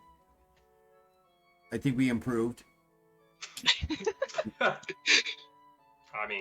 mean, fight me on that one. Yeah. Nope. Yeah, okay then. So Joe's like, no, we definitely improved. Yeah, we got a tank now. No complaints. Our tank. See, I wasn't even going with the tank. I was Oh. just saying the whole party has been improved just by the presence of our wonderful Chem. Oh. Yes. I mean, it was Stop. it was all kind of like guy-ish things over here. So I'm glad you arrived. Oh, Smack so these much of a boys in the- sausage fest. Yeah, smack these boys into shape. So, Legend. Patra, you have been Yes. inside this tavern for the last 4 or 5 minutes, just drinking away. I mean, you're a troll, so you don't get drunk that easily. And you hear gunshots happening outside. You hear people screaming. You even hear someone calling out in a language that you've never heard before. It definitely didn't sound nice. And then suddenly, everybody in the bar kind of makes their way to the front door. The bartender, makes his way up there, and they're all kind of like, doing that thing over the edge of the whatever those things are called. What are those things called? Fedors. Yeah, those fey Tavern doors. door? Yeah, those tavern doors. They're all kind of like watching there, and you're just. What are you doing? What have you been doing? So Katra brings over one of the pints that he has and just kind of peeking up over everybody else and looking through the doors, like taking a There's sip. Full on battle happening out there. And then suddenly, as quickly as it started, it seems to be over as this one really she's not bad looking. She just has a lot of scars. She, like I said, I don't know if you were able to hear, her sides of her head are shaved, and she's got this motley purplish red hair that's very long into these like double braids that go behind her back. She's covered in tattoos, and there's all these different scars that are all over her. Definitely being a veteran of many battles and things like that. And you watch as she just gets pummeled. She gets encased in a cloud of gnats, and she's screaming, and she's yelling profanities in some language towards them. And then she gets shot twice. One kind of goes right for her face and it just clips there. So she's got this scar right across her cheek that just opens up. And then she gets hit 3 times right in the shoulder with these arrows. Chunk, chunk, chunk, chunk. And she gets on her bike, and you can see her just back up. She flings backwards, and she's gone like in seconds. She's gone, and she yells out something, and suddenly all these other bikers just take off. Oh, jeez, I thought I was gonna be needed there for a second. You guys really handled that. Takes another drink. That wasn't a big deal. They're just trying to extort us for our money. Trash. Ah, you guys definitely chased them away. Look, now you're popular. I don't need the popularity, but I'll take the free drinks any day. So there's you guys have the bartender gives you a free round of drinks for the fact that and people are like amazed that like wow and they start talking, and the buzz starts to grow a little bit louder and about you and things like that. After about 10 minutes, what do you guys want to do? What are you guys thinking? What are you guys feeling? What do you want to do? You guys, the fighting. You wanna stick around here and have a few drinks? I got a pretty good couple songs going. Are you guys ready to head out? It doesn't matter at this point. They're gonna find us eventually anyways. I don't mind sitting down for a drink or two, but eventually we'll have to head out, and I'd like to keep a bit of a clear head when we do. That's true. You know, like how soon they'll be back. Uvik nods in agreement and pulls out one of the Dokal crystals he has. Is like, I'd like to set one of these off where we won't hit anybody uninvolved. before he Wait a slipped minute. Wait a away. minute. Wait a minute. You had that on your body? Yeah. You're being shot At any time, did I hit you with a shot? No. You're lucky. Yes. The party's lucky. You're gonna pull a Katra. Yeah, but they won't survive. Uvnik would not survive. Not like Katra did. That's funny. Shit. Wow. Excellent. Okay, I'm going to write that down that you have a Dokul crystal in your chest On your pocket. Way to go, dude. And the range on the explosions are pretty big. I can just be like, you really want to shoot this? Don't know No. what one is. Yeah, you could have ran right between all of them and like, ha, shoot me now. Just grab the lady and be like, "No!" My ancestors are smiling upon me, Imperial. Roll me a D100, Uvnik.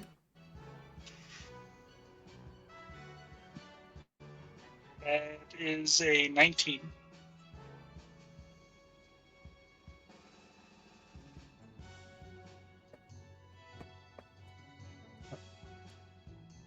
You needed a 20.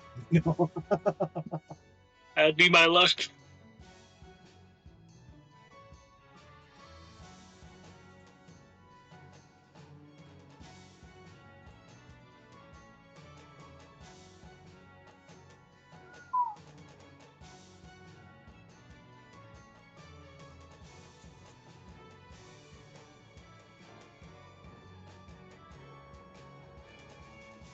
I mean, you know how dangerous these things are, right?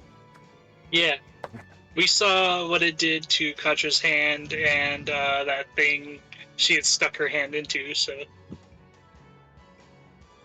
Okay. I got you now. I got you. I got you now.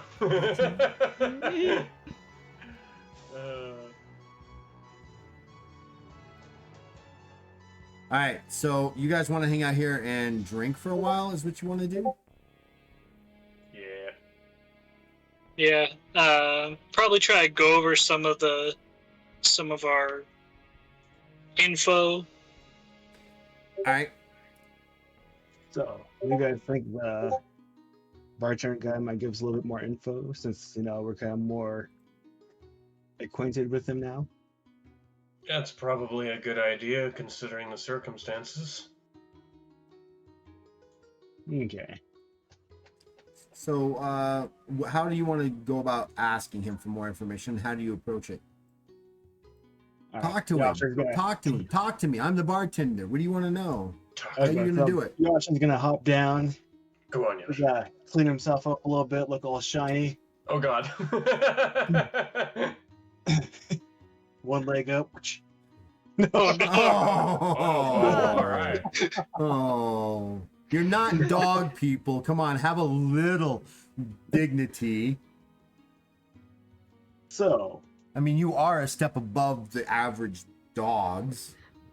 Katra's gonna dip a little bit of cloth in some of his ale, just kind of on the face there. Cleans him There up. you go. thank you. So, Takes a swig. my good bartender friend, I was wondering if you'd give us any more information about that Darga? guy.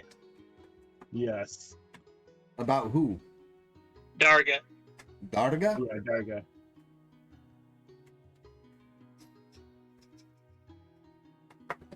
Um, Let me there's find a it. lot I can tell you. Are you looking for anything specific? Hoping we can maybe know where to find him, where he might like to be this time so of day. are you asking these questions now, Tarek, or is it Yasha? Oh, I thought we were all going. Sorry. No, Or is I. it just Yasha? Oh, you just ask him again. Kim, no! If it was just Yasha, I'll let Yasha do it. It's fine. Your camera does not like your lighting. Yeah. Yeah. Yasha will kind of wave at Tarek a little bit to come up and try to help him out a little bit because he's not really a quite talkative type, trying to get the message across. Being only a step above the average dog, he isn't quite eloquent enough. Yes, the IQ is not that high. Sometimes I forget words.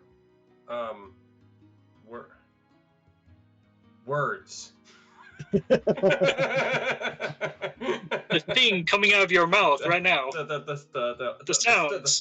the sounds. Well, he I goes, forget them. you know, he tells you there's, you know, we know that Darga is on the planet or on the world, and he's trying to develop, you know, using this as a staging ground to become the greatest void pirate this Sylvestris has seen, but no one knows exactly where he's at.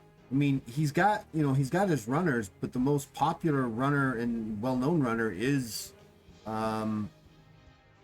Warwick. Is it Warwick?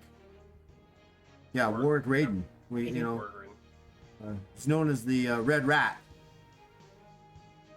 Understood. You can find him like Well- like we've said before in the warehouse district. They've got a small base there that they also use as a staging ground for receiving and sending out illegal items and other things like that. Now Sure. I do know recent news has stated that a high-level Hazula agent is supposed to be coming to the world. Some sort of meeting about getting items that the Hazula need. What those are, I don't really know. I try to keep my nose out of the business, you know, because talking too much about Darga is bad for business. If you take my meaning. I understand. Jinx. Don't jinx me. You owe You him an know- ale. You know Darga and his scum, including the Vipers, have been terrorizing the people of Zara, which is our city, was once our great city around us. The Vipers aren't affiliated with him, are they? Well, they are and they aren't. They kind of do side jobs for Darga, but for the most part, they harass new arrivals. The fact that you turned them away like that's amazing. We've never seen anybody Maybe. stand up to him before. Maybe that's a feat we can use to our advantage when we find this Warwick fellow. Do you think that'll help give us an edge in impressing him enough to get us a meeting? Or is there something else we should probably do? I don't know. All I know is that Warwick is the individual who knows how to get in touch with him. You may even know where he's at, how to get into his palace, and he does air quotes, palace that he calls it.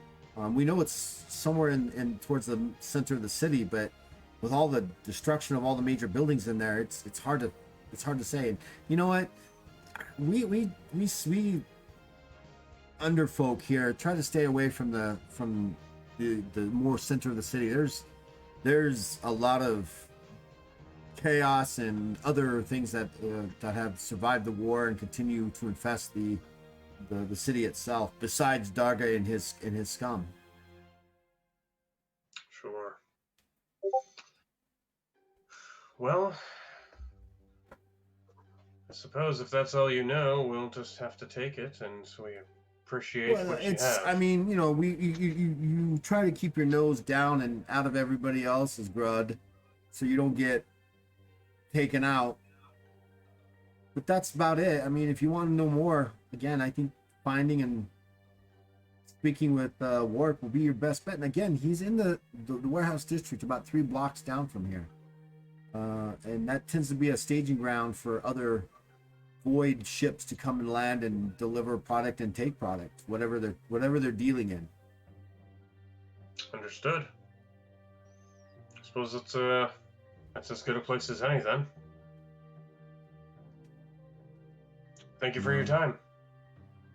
And Warwick is he works for Darga by collecting privacy taxes, is what they call it, in order to deliver messages Um,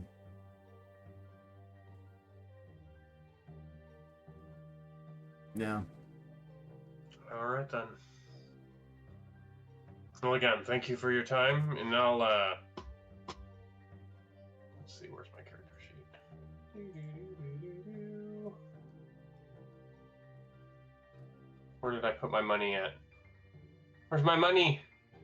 There it is. I'm gonna slide him like 20 silver pieces. He graciously takes it and says, "Thank you again. Free drinks when you come back. If you survive, I'm but sure try we'll to be back. survive. We need more good folk like you." Well, thank you so much. I'll take one of those drinks and we'll spend a bit of time here, not too long, and then we'll be out of your hair. All right. And I'll turn around and head back to the table where we're sitting. I love how this turned into a Yasha was gonna go do this, and Tonic the face took over. Yasha, you got to get more. You got to become more social, bud. I could start the conversation, but ending it or keep it going, like, no. Tarek, you got good. Oh, Jesus. Now, that was good. He slapped you on the back. Yeah, what he said, yeah. Yeah, of course. You did so well. You were awesome at You that. tell him, Tarek, In fact, you you know tell him. what? You should always do that. Why am I even going up there? You and Cacho got it. I don't. I'm just here for the fun times and the drinking.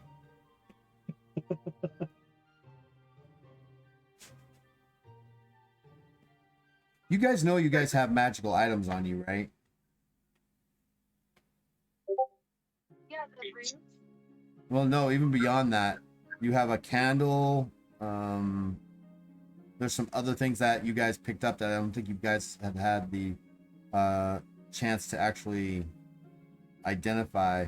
There is a gem, there's a manual of some type, and this weird kind of hard-shelled armor.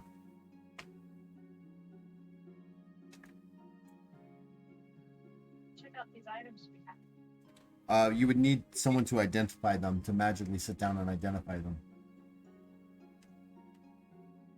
The bark of this thing. Huh? I think you're muted on your side, Kim.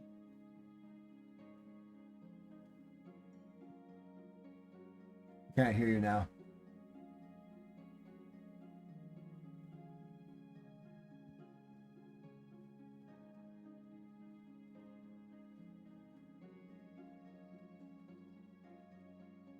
No, kiddo. Not yet. Can you hear us? Yeah, you're muted. Somehow you're muted. You're not muted in Discord.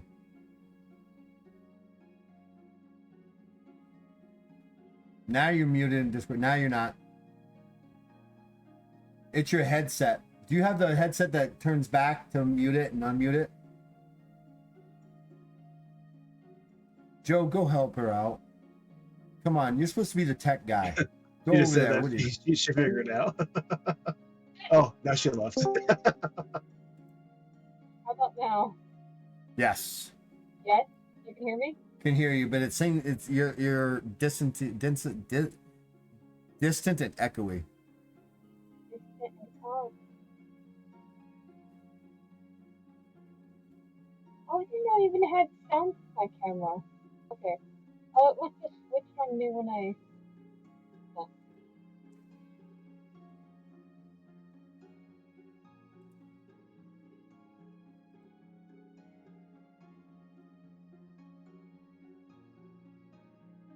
How about now? That's clear. Yes. Wait, okay, yay. Yeah, it switched me over for some reason. It must know when I had to turn my camera back on. See now. Can you still hear me clearly? Yes. Awesome.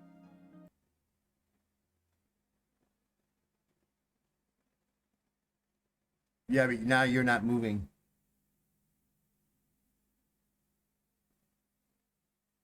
We've got a great picture of you though.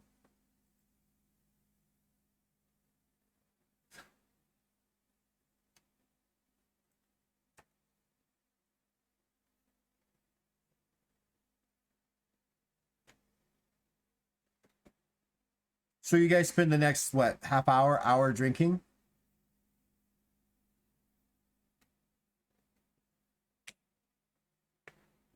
And now everybody's muted. Great picture of you though, Cam. Great picture.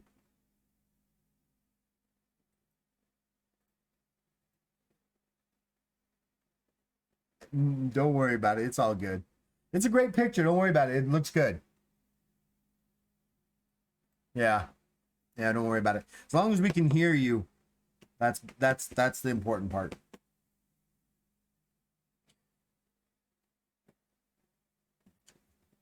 Like, I'm staring thoughtfully. All right. Exactly, right? So you guys spend what, about hour there drinking, yes? 30 minutes to an hour. Okay. After you guys get done drinking, what do you guys want to do? I've given you so many plot hooks and pointers.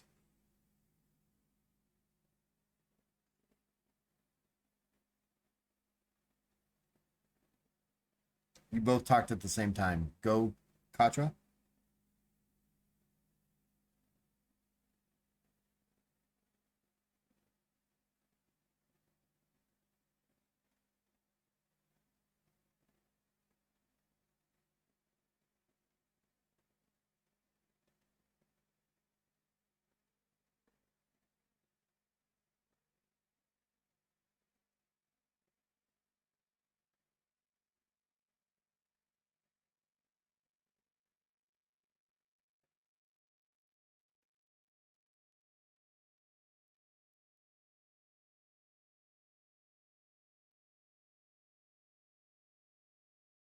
I have given you the plot device. I have given you the instructions on how to get to the plot device. I have written this on the road signs. Plot device over here. Big red arrows pointing down.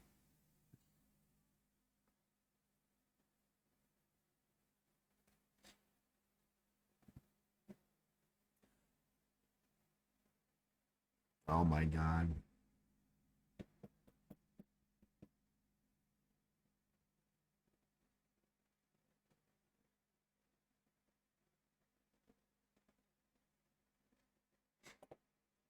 So are you guys gonna go to the warehouse districts? Yeah. You guys make your way into, as you guys get closer and closer to the warehouse district, you begin to notice there are fewer and fewer people, like crowds of people where they're doing marketing and shopping and living in a sense, right? And it's almost like you cross this line. You're in a busy section, and then you cross the line and there's almost nobody there. You go for, a couple more blocks and there's these rows of warehouses. They're crumbled, they're disintegrating. There's a couple that are up and standing. You guys begin to take your time. You kind of notice one of the warehouses looks like it's a little more active than all the others, simply because there's people moving in and out of it, or beings moving in and out of it, species moving in and out of it. Do you want to go to this place? Do you want to not do that?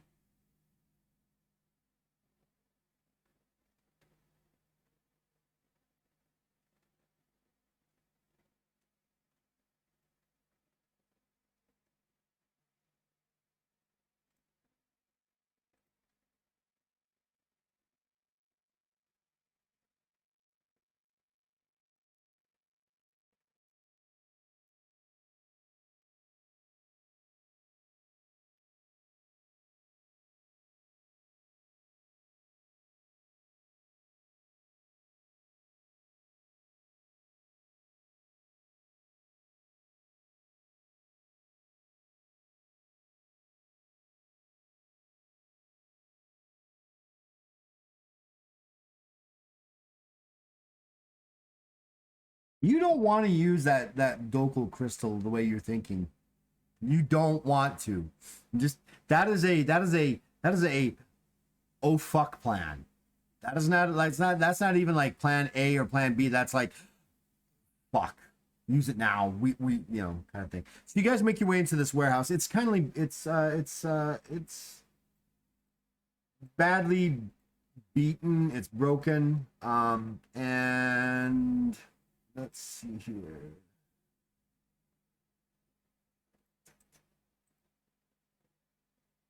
This is the warehouse. We will put you guys kind of here at these doors.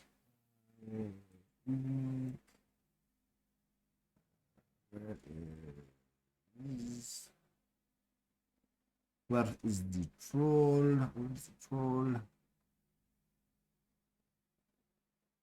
There's the troll. I don't see the troll. I don't see the troll.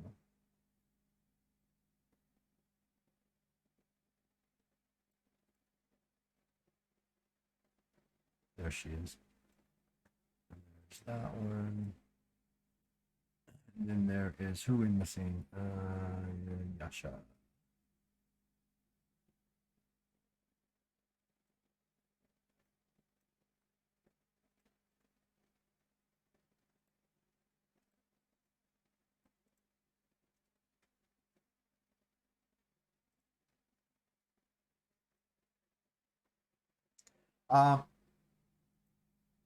Wow, there's two of you there.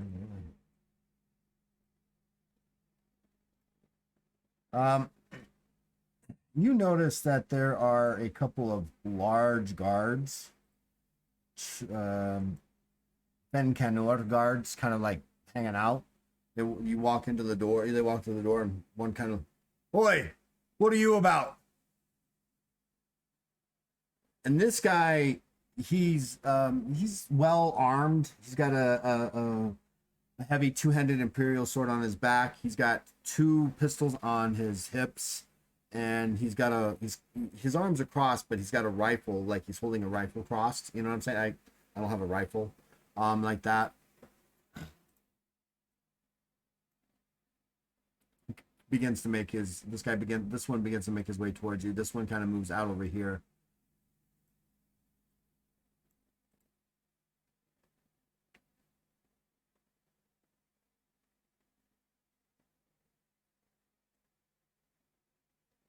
You got an appointment with the boss?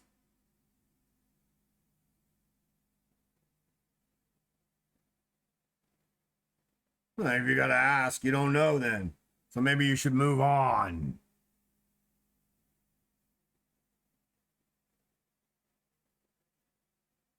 What do you think this is? A market? It's not. Don't act like a 2-bit idiot. Do you see anything here that looks like anything that you see back at the edges of town? Everybody make perception checks.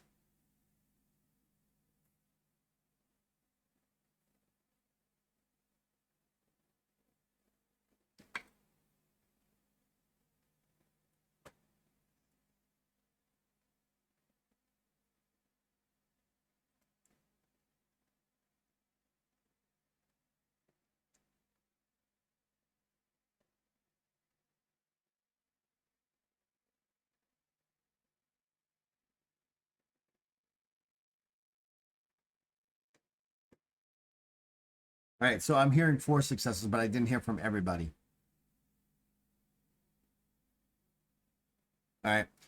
You guys kind of make out an individual here, an individual here, an individual here. You kind of partially see this individual here. So the ones that are the axes are all Fencanors. They're humanoid. They're the same height as Katra is. They're about 8 foot, 8.5 feet tall. And they're all bald, except for their beards, and all their beards are dyed this bright red.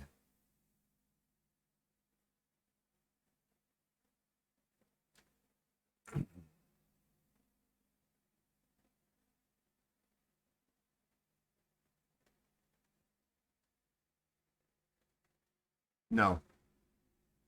Not that you can see readily.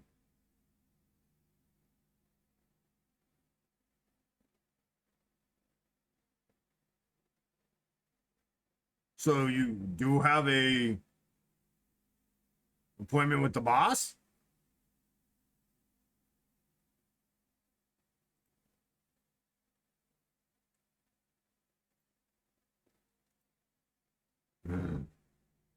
Well, it's kind of taken back by you. You look really well groomed. Well, let me check. Kind of goes over here to the center and he goes, "Hey, Warwick, you got company. These guys say they got an appointment to talk to you." And Warwick kind of looks over his shoulder, looks down, and he goes, "You got no one coming in. Who are you?" He kind of jumps down, kind of makes his way over to stand next to the Fincanor. Behind him, suddenly, almost as though they materialize, these Fincanor kind of come up behind you. Definitely bodyguards.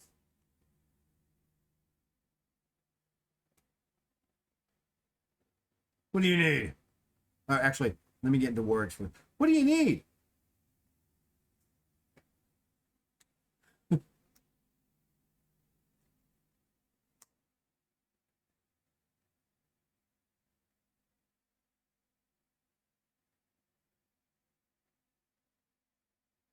These guys, they don't remember anything. What do you need?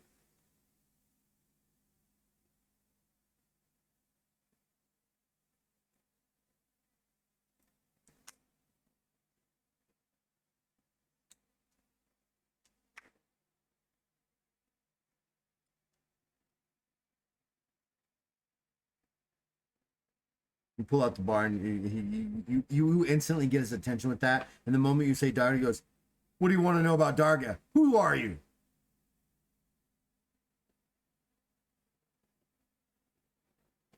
Convince check, Patra.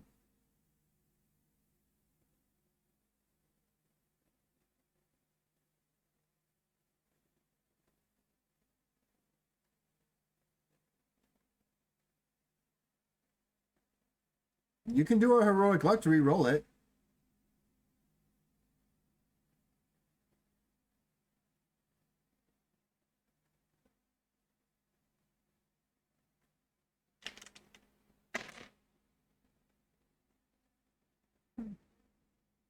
Well, what do you need? You can see his tone has ratcheted down just a little bit. What do you need? Do you...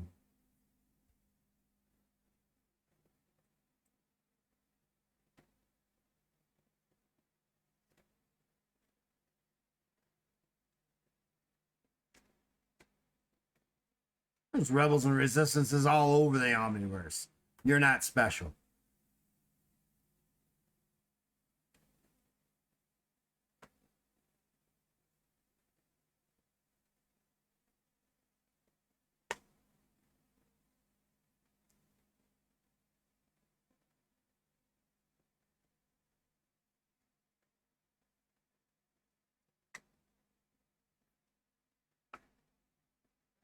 I don't know who's telling you that, but they're surely lying to you. Skepticism check, all of you.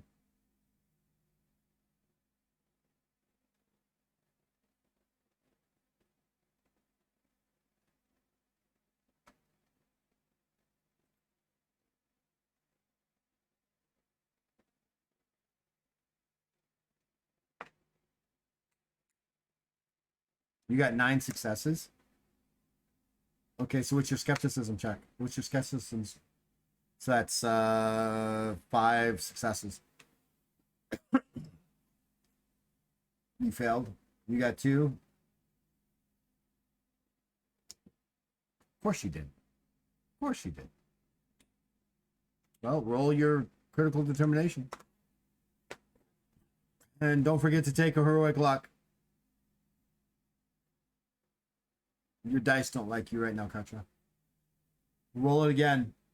You're getting to the sense that as you kind of like stare at him and remember you have do you have lift the veil? You're a Tajahu, right? So you get a plus 20 to your skepticism check.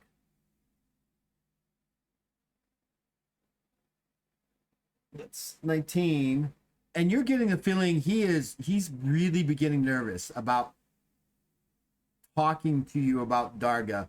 And you get the sense that he knows and he kind of looks up at the guys around him as you're talking about Darga, and they're kind of looking down at him like, why are they talking about Darga? Kind of look, right? They're like, what have you said? And he's out and out lying. He knows he knows where Darga is, and he knows that he knows where Darga is, and he's looking right at you. And he goes, yes. Well, maybe we should take this business to a more secluded area. And he kind of walks over here and turns around and goes, I'll be right back. It's nothing. I know these people. They're old customers. And these guys kind of look at each other and go, old customers? We've been here for... He goes, and he kind of walks over to you, and he kind of puts his hand out to shake your hand, and he goes, Maverick, nice to see you again. Let's step outside. You guys step outside, and so who's gonna do the speaking to... You can all speak, it's just who's gonna address. He goes, you guys get out there, and he's like, what do you want to know about Darga? We don't talk about Darga unless I'm taking information to or from him. Is that what you have?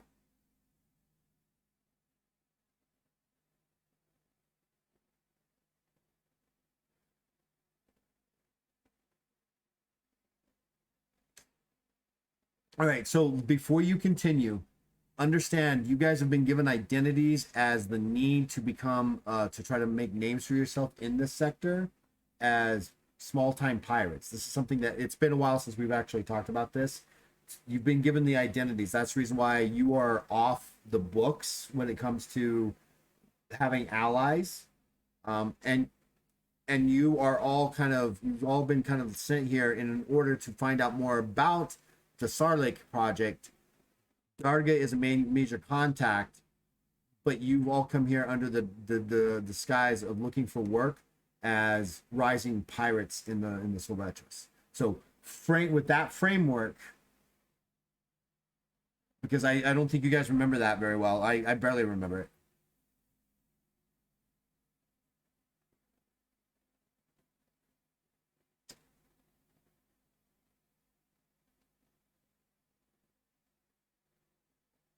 You weren't given a specific name for your group, but you all have other identities, and I'm gonna let you guys kind of come up with those. Your secret identities or your known identities. So no one knows you as Tarek, no one knows you as Yasa or Katra or Uvnik unless you specifically say, I'm gonna go talk to Katra in front of somebody that you shouldn't be talking to, and they're gonna go, who? So you guys can each kind of come up with your own pseudonames. It just helps me out with that. Gives you guys something to do. So you know what? Let's do that real quick. Nakan's not here, so we'll do Tarek. What's your pseudonym? Your pseudonym.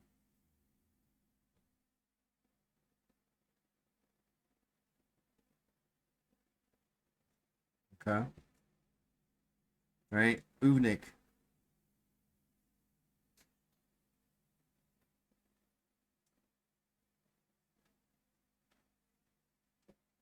How do you spell that?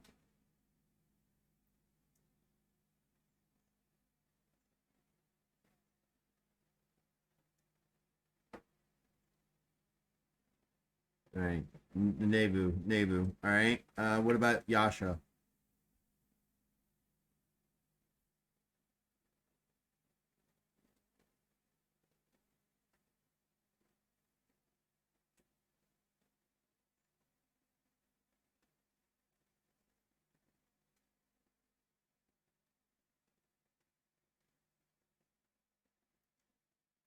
No, you need a more realistic name. Dragon Slayer. Whatever. Give me another name, Joe. Dragon lair. You going to bed?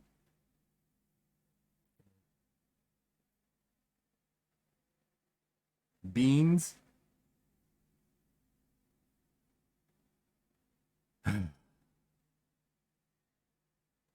We're gonna call you Kirik.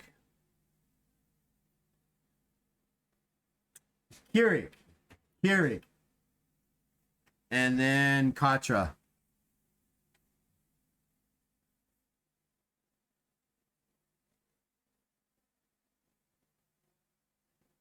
Silh. Sila. All right. See, Joe, you see how hard that is? See. Beans, the more you eat. I'm not saying it's cool, but God.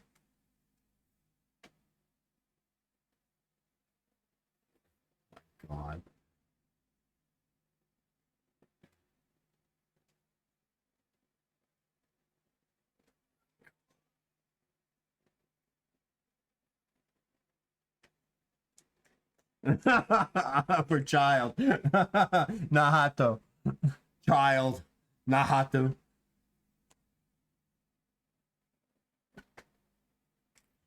Right? Oh my god, do you see any dragons around? Yeah, you're welcome. That's me. You're welcome.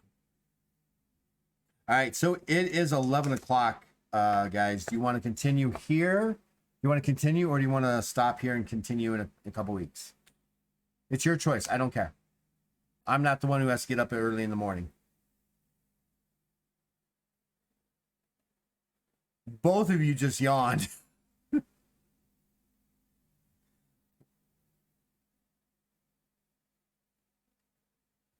Damn it.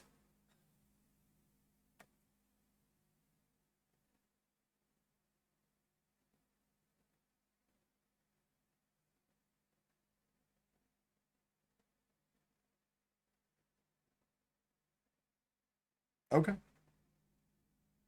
All right, very cool. All right, we can do that. That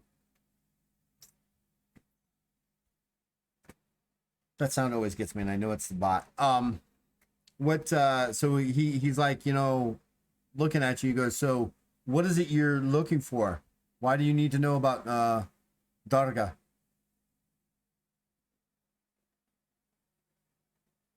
What, you think you got some skill you can offer him? Up and coming pirates.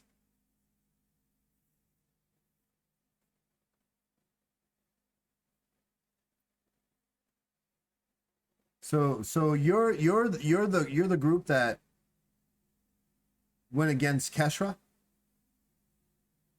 Well, that's impressive. Not many people have done that and lived. Yeah.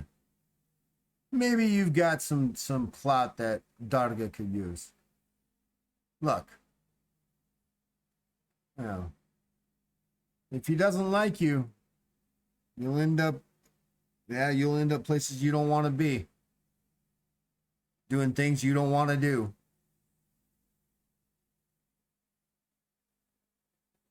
All right. He kind of walks back in and he says, all right, boys, I'm going to go introduce my friends to Darga. And they all kind of look at him like, what? I mean, they are utterly confused, right, about this. It's there's something unusual about this to them, but they can't quite put their fingers on it. And they're just, what do you want us to do? Just keep getting you. There's a shipment coming in, so just make sure the shipment gets put correctly and get the other shipment out. All right, Red Rat, we'll do that for you. All right, very good. And they kind of turn and he goes, all right, follow me. And you guys proceed to go into the city. He's walking, and I'm assuming that you guys walked from the bar.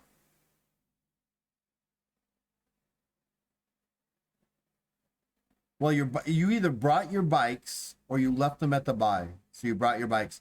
So he's gonna walk. He's like, we're gonna need to walk from here.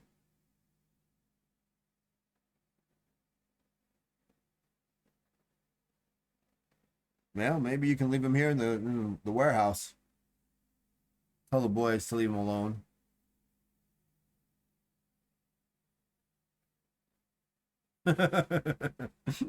Boys.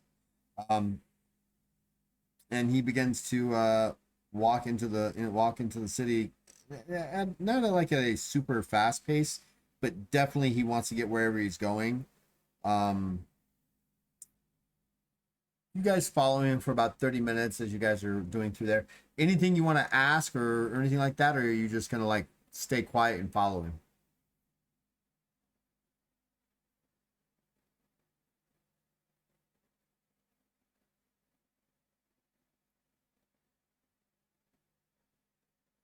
He was born here. Wars destroyed most of it. In fact, the wars happened years before I was born. Just making out a living here now. You know, selling information, running this, running that. If you get my drift. Not much to really do. You know, I mean, it's not a good living, but it keeps me fed. Breaks off a little bit of silver from me every now and again.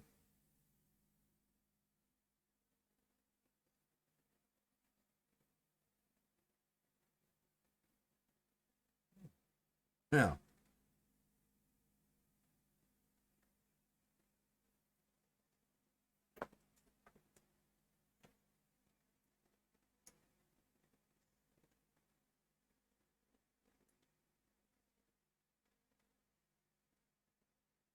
He kind of works back. Well, I guess if that happens, you'll be out 4 bikes.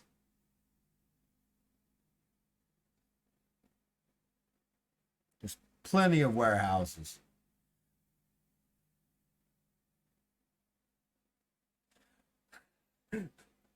Wow. While the voice of reason rings in the air around you. Fuck does that mean? Pissing contest. What do you mean? The hell, you know?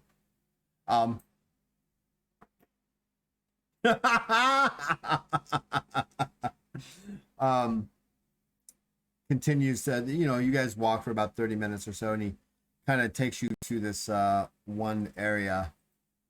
I was full on ready for a fight there too.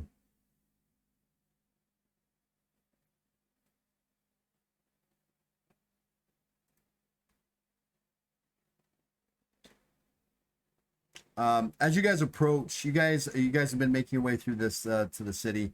You guys go over a bridge and you kind of weave in and out of some ruined buildings. You take some shortcuts through the rubble, and you finally find yourself at what Raiden calls Darga's Palace for all intents and purposes, and it's a dense cluster of buildings that block the view out to the sky above you. You can see that the palace itself is clearly hidden, right? It's kind of like there's a building within a building, and it's hidden amongst the ruins of several several destroyed other major buildings, including what looks like maybe even a palace itself. On first approach, as you begin to enter this, it doesn't seem like there's anything important here. It just looks like it's going to be another shortcut, right? But as you get closer, you see that this palace is cobbled together from former estates, and the entrance is a pair of massive blast doors. They're about 15 feet tall and carved with elaborate runes set into the front wall, and the doors appear to be unguarded. Raiden kind of stops and he kind of puts his hand up like, you need to stay here for a second, and he walks up to the doors. He doesn't walk confidently, but he does walk up to it like, I know I'm not supposed to be here, but I'm here. And he goes up to a looks like a flat black slate stone, and he taps on it, and suddenly this image kind of begins to come out of the black stone. It's an image that's like an illusion. It's misty and stuff like that.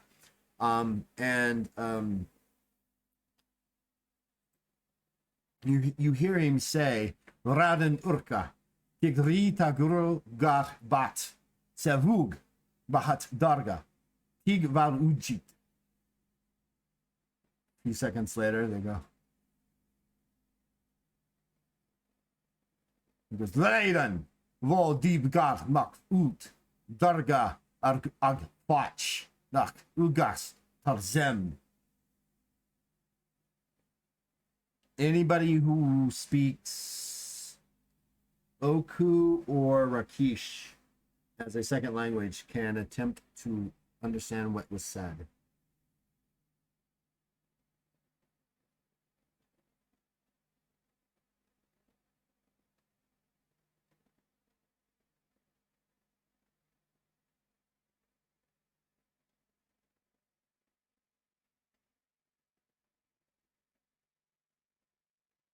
Either Rakish or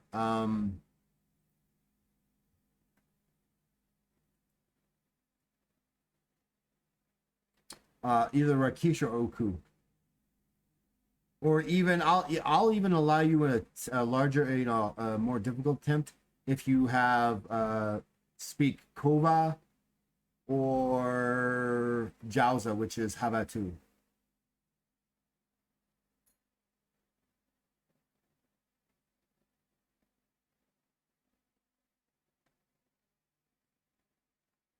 I'm sorry, what? No, Havatu. Havatu. Anybody speak those languages? Koba, Rakish, Oku, or Havatu?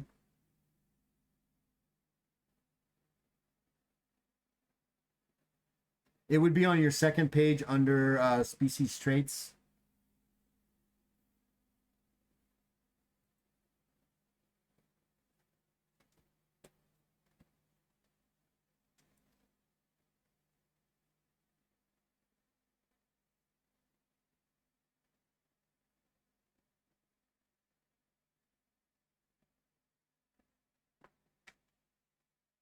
What let's see here. Tajra who? Yeah, so for you it would be either Porshan, Algier, or Ravad. Trolls, Nukcha, common and undercommon. Yeah, you've heard this language before, but you've never spoke it before. Actually, Uvi. You're Rakish. This is Rakish. This is your language. This is your language. Do you translate for everybody as he's speaking?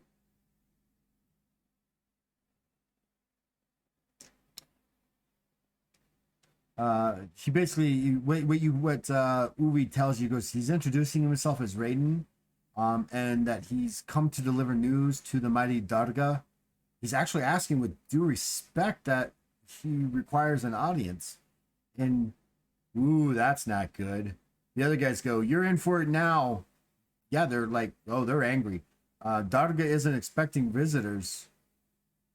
Well, Darga is expecting visitors, but that's not them. A few minutes, he kind of steps back. Raiden steps back, and it's really quiet. A long, quiet moment passes. It almost gets to the point like it's like suddenly you see two Oku kind of appear up at the top of what looks like this high wall. They have both got these really large, heavy blasters, and they're aimed down at you. And then suddenly the panel and the blast doors begin to scrape against the rock as they open up.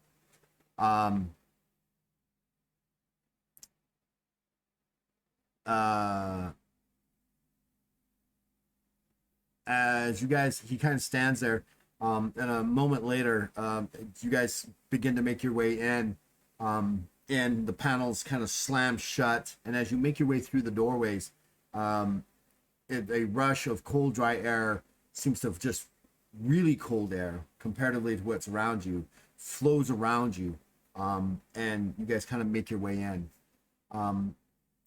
When you enter this portion of the palace, there's no sign of who or what might have owned or may have opened the doors, because there's nobody there. It's just this long doorway.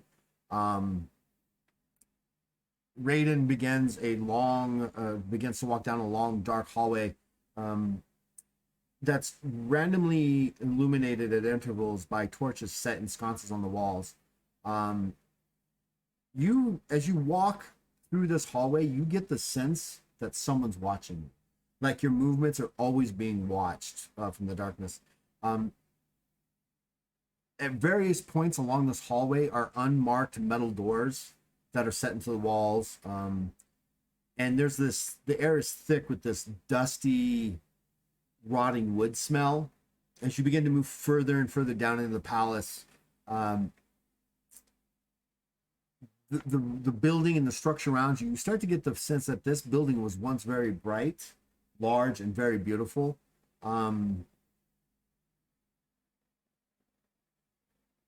Finally, as you guys kind of spiral down into the deeper into the palace, you guys can hear the soft sound of music and voices coming from a large room in front of you. And when you arrive into the room, it's immaculate. There is a large chair kind of set in the one side of the room. It's opulent. The whole room is opulent, but at the same time, it's very repulsive. There's a thick layer of smoke, oddly scented incense kind of drifting through the air. You can see the smoke kind of rising out of these braziers at different points of the room.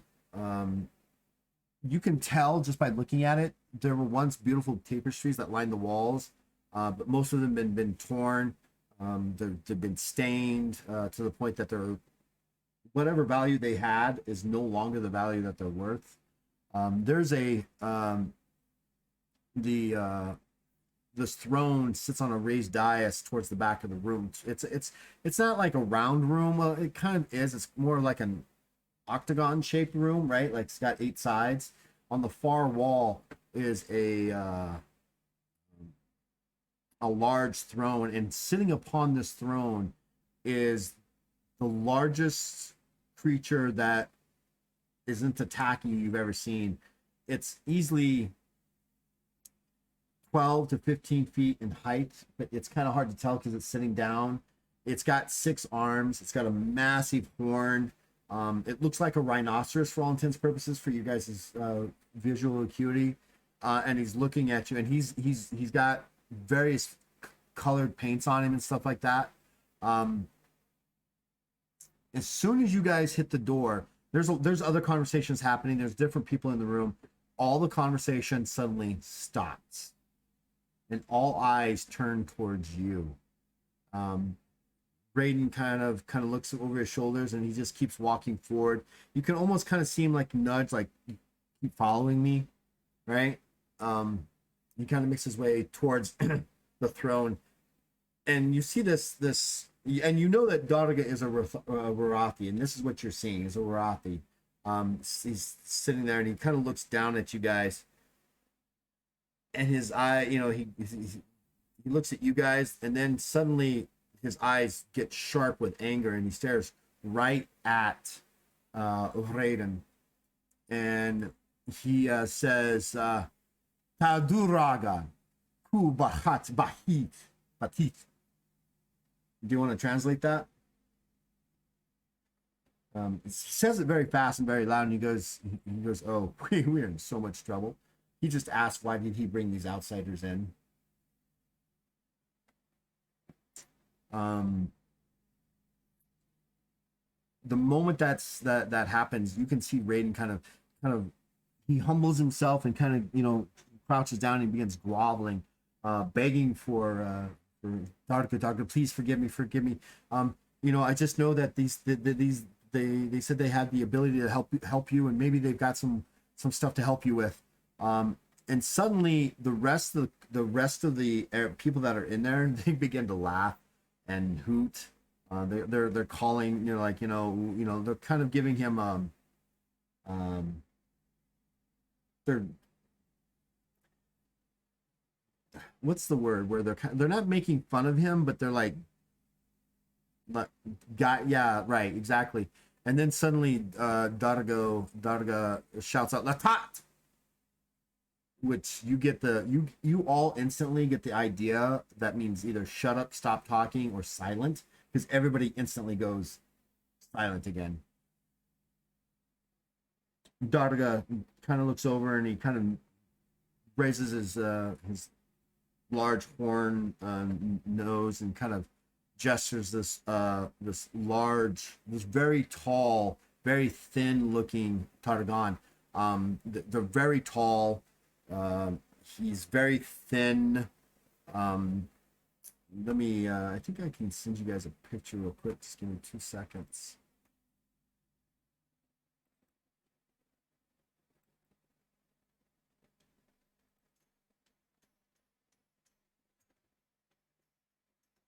I'm humming this song right now. What is up with that song? This is the music that's playing in the background of this guy's palace.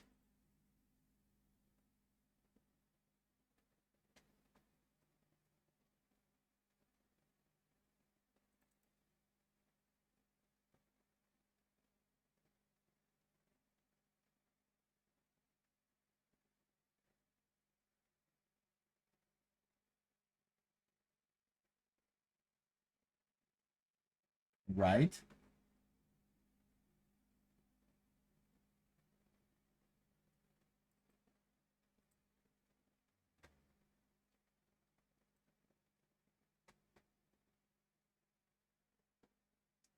You'll have to it's got a bad background.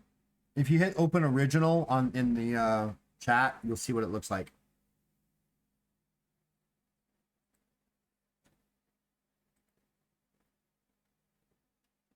He kind of comes over and Darga says something to him in Rakish, and he goes, all right. And he begins translating for him. Suddenly, after that happens, Darga's eyes kind of linger on you, looking over, measuring you. And then he says something that basically the guy translated goes, the great Darga demands to know why you are here, why you've come to his palace, and how you convinced this pitiful red rat to escort you here.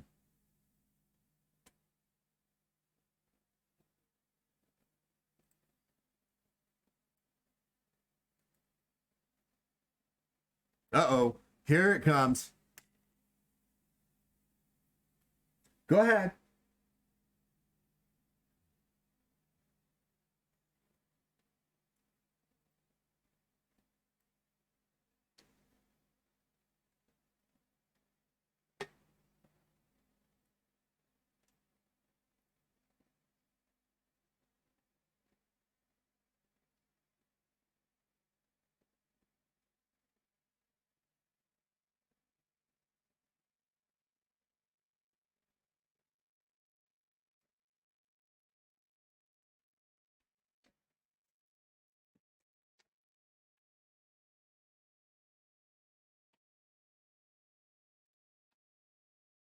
No, wait a minute. Before you actually do that,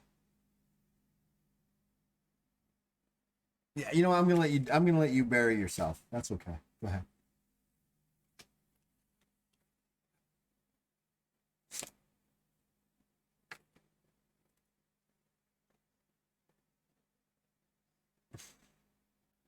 Oh, so you're the ones who bloodied Kesra. No one's done that for a very long time. Well, then. Welcome to my palace. I'm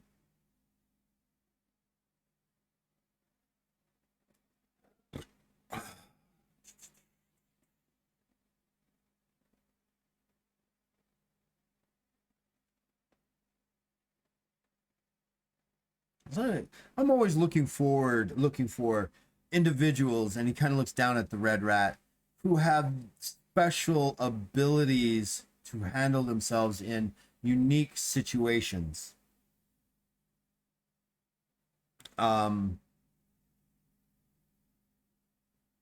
He goes, you know, you're welcome to hang and be and get to know the palace and be with us, but understand, I have many matters coming up that I must attend to over the next few days.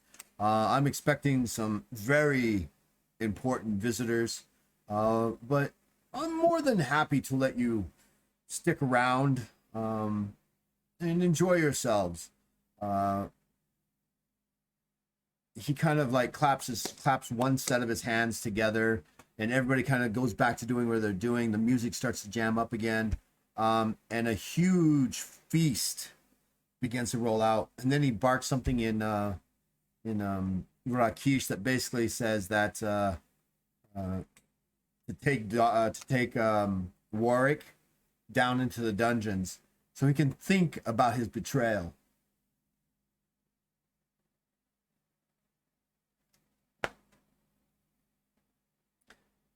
Two of these really huge guards that you've never an unusual type of species you've never seen before pick up Warwick, and his eyes get really big, and he's like, and they've been told to take him to the dungeon so they can think about his betrayal. Right?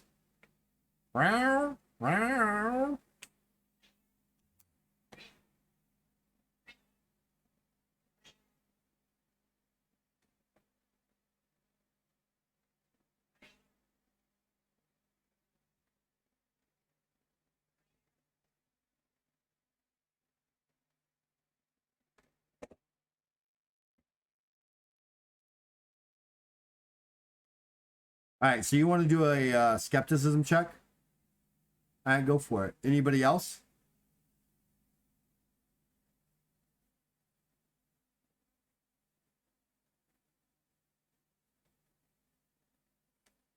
As you know, as these are coming out, this feast comes out. Darga begins to ask you, you know, about who you are, where you came from, what are some of your exploits, and so on and so forth. He, like I said, he does let one thing kind of slip while you guys are talking with him. He kind of boasts that one of the visitors that he's expecting is an agent from the Hazula crime syndicate, and he kind of even puffs up a little bit about that. You get the feeling that he's trying to impress you. Not like in a power, but like, you know, see what you can invest in with me. You know, I'm getting big, right? You know. So he is definitely trying to impress you, but he is not lying to you. I mean, he goes, he even drops the hints of like, you know, we'll see how you enjoy your time in my court and how much I enjoy your company. He goes, you know, the next few days will give us a chance to get to know each other and see how much I have to offer you and how much you have to offer me. And they just start bringing, you know, there's food, there's exotic foods like you've never seen before. There's this big beast of a thing that it's hard shelled. And when they bring it out, these two other creatures kind of get up on it, and they got these crowbars and they pry it open, and it flays open, and it's kind of like its flesh has been cooked inside its shell, and it just flays open, and it almost looks like chicken, right? Like chicken meat as they pull it apart. There's fruits, there's different types of fruits, there's different types of drinks going on there. I mean, it's the braziers get a little thicker with the smoke. You know, the band that's over there starts, you know, vibing a little bit differently and a little bit more. They begin to, you guys get the feeling that he's working up to try to impress people around him. And now that you're here, you get that, you know, that scene, you know, those scenes in movies where you're part of the criminal bad guy is trying to impress you, but there's a huge party going on around him and stuff like that. That's essentially what you guys have walked into here.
And so for the next couple of days, as you guys are kind of like diving into this and becoming really getting into the role of it, pleasures aplenty abound around you.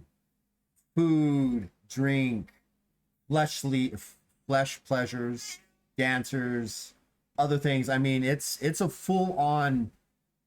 If this was like, there's even you see passing of certain drugs that like spice and things that are happening between certain individuals and things like that. Illegal items that normally you've heard of but you've never seen. The most popular one that you see is this fine reddish dust that everybody either is literally huffing, sniffing, or swallowing in large like ball like pills, right? They're not very big. They're about kind of like a D10 dice, but they're just popping in their mouth and they're chewing on it and then they're drinking it, and it's just, if this was anything but a drug party, this would be a drug party, along with getting to know everybody. And this continues for like 2 or 3 days. As people come and arrive, and he gets more built up, and you can hear him kind of bolstering the crowd about, we got a couple more days before, our special guest arrives and that kind of stuff. But at the same time, we have some business to take care of. And at about the middle of the 3rd day, Raiden is dragged out from the dungeons, beaten, bruised. It looks like his leg has been broken. The human is just looking battered. He goes, I gotta tell you, this is Darga speaking through the Tardigan next to him. I was displeased with Warwick bringing and leading you here. True, I'm more interested in you now that you're here, but I just can't have him bringing anyone into my secret palace. And I think we deserve to show him what we mean by that. The human is dragged before the court. The court everybody kind of separates around the human there. Hold on.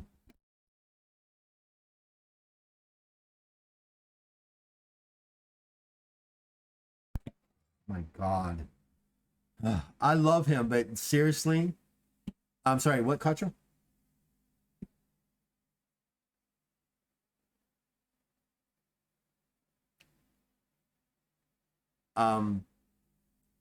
He's dragged before the court, and the Rathi now stands. This is the first time you've really seen him stand. I mean, he's moved, but there's been like people in front of him, so you've never really gotten his true height. He stands. He is at least double the height of Katra. Full arms, all arms are all out. He goes, I think we need to show Raiden what it means to betray my trust. It's to be executed. And I would like for you to show me your loyalty. And he turns to you and says,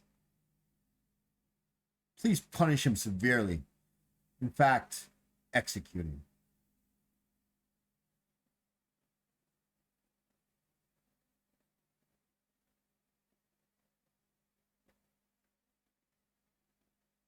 Damn, that's cold. No remorse. He smiles. Well done, Taja. Well done. Take 5 negative philosophy points. Evil philosophy points for that.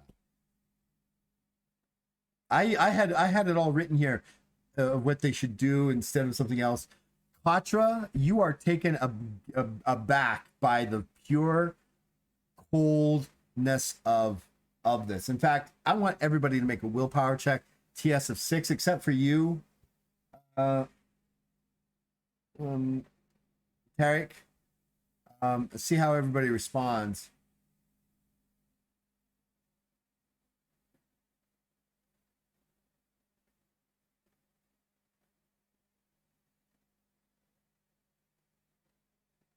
So if you get more than 5 successes, you don't like instantly go, oh my God, what did you just do? If you go less than 5, if you don't make it, You're taken back and you're stunned, while you know that the Tajahu species can be very cold and on an instant become savages if they need to be, and do what they need to do to get done. This was just straight out cold murder.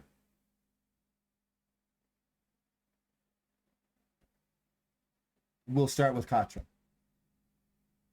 What's going on in your mind now?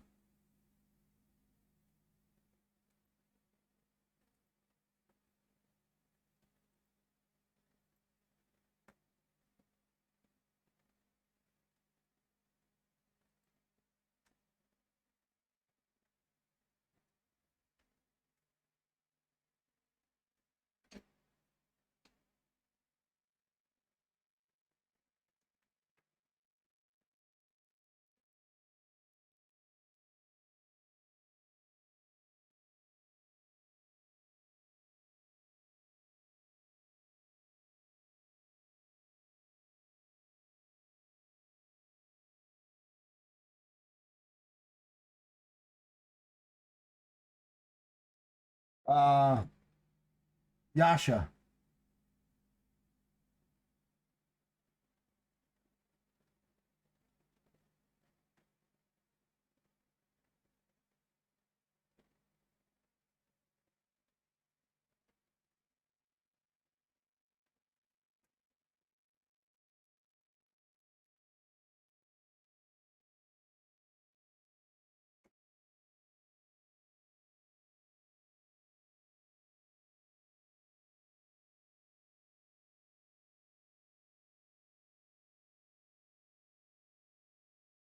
And Uvi, the more sensitive of the group.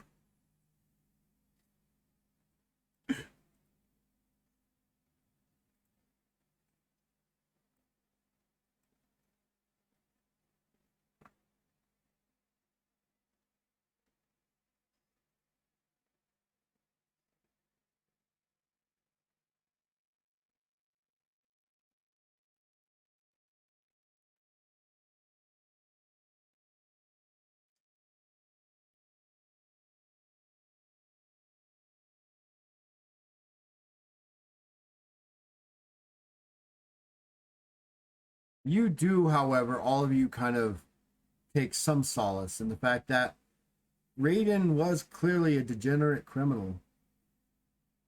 So maybe taking someone out may not be such a bad thing. And there is where we'll stop for tonight. As they begin to slowly drag, they pick up Raiden's body. Darga looks at you and goes, "Well done, Taja. Well done." And with that, everybody say goodnight.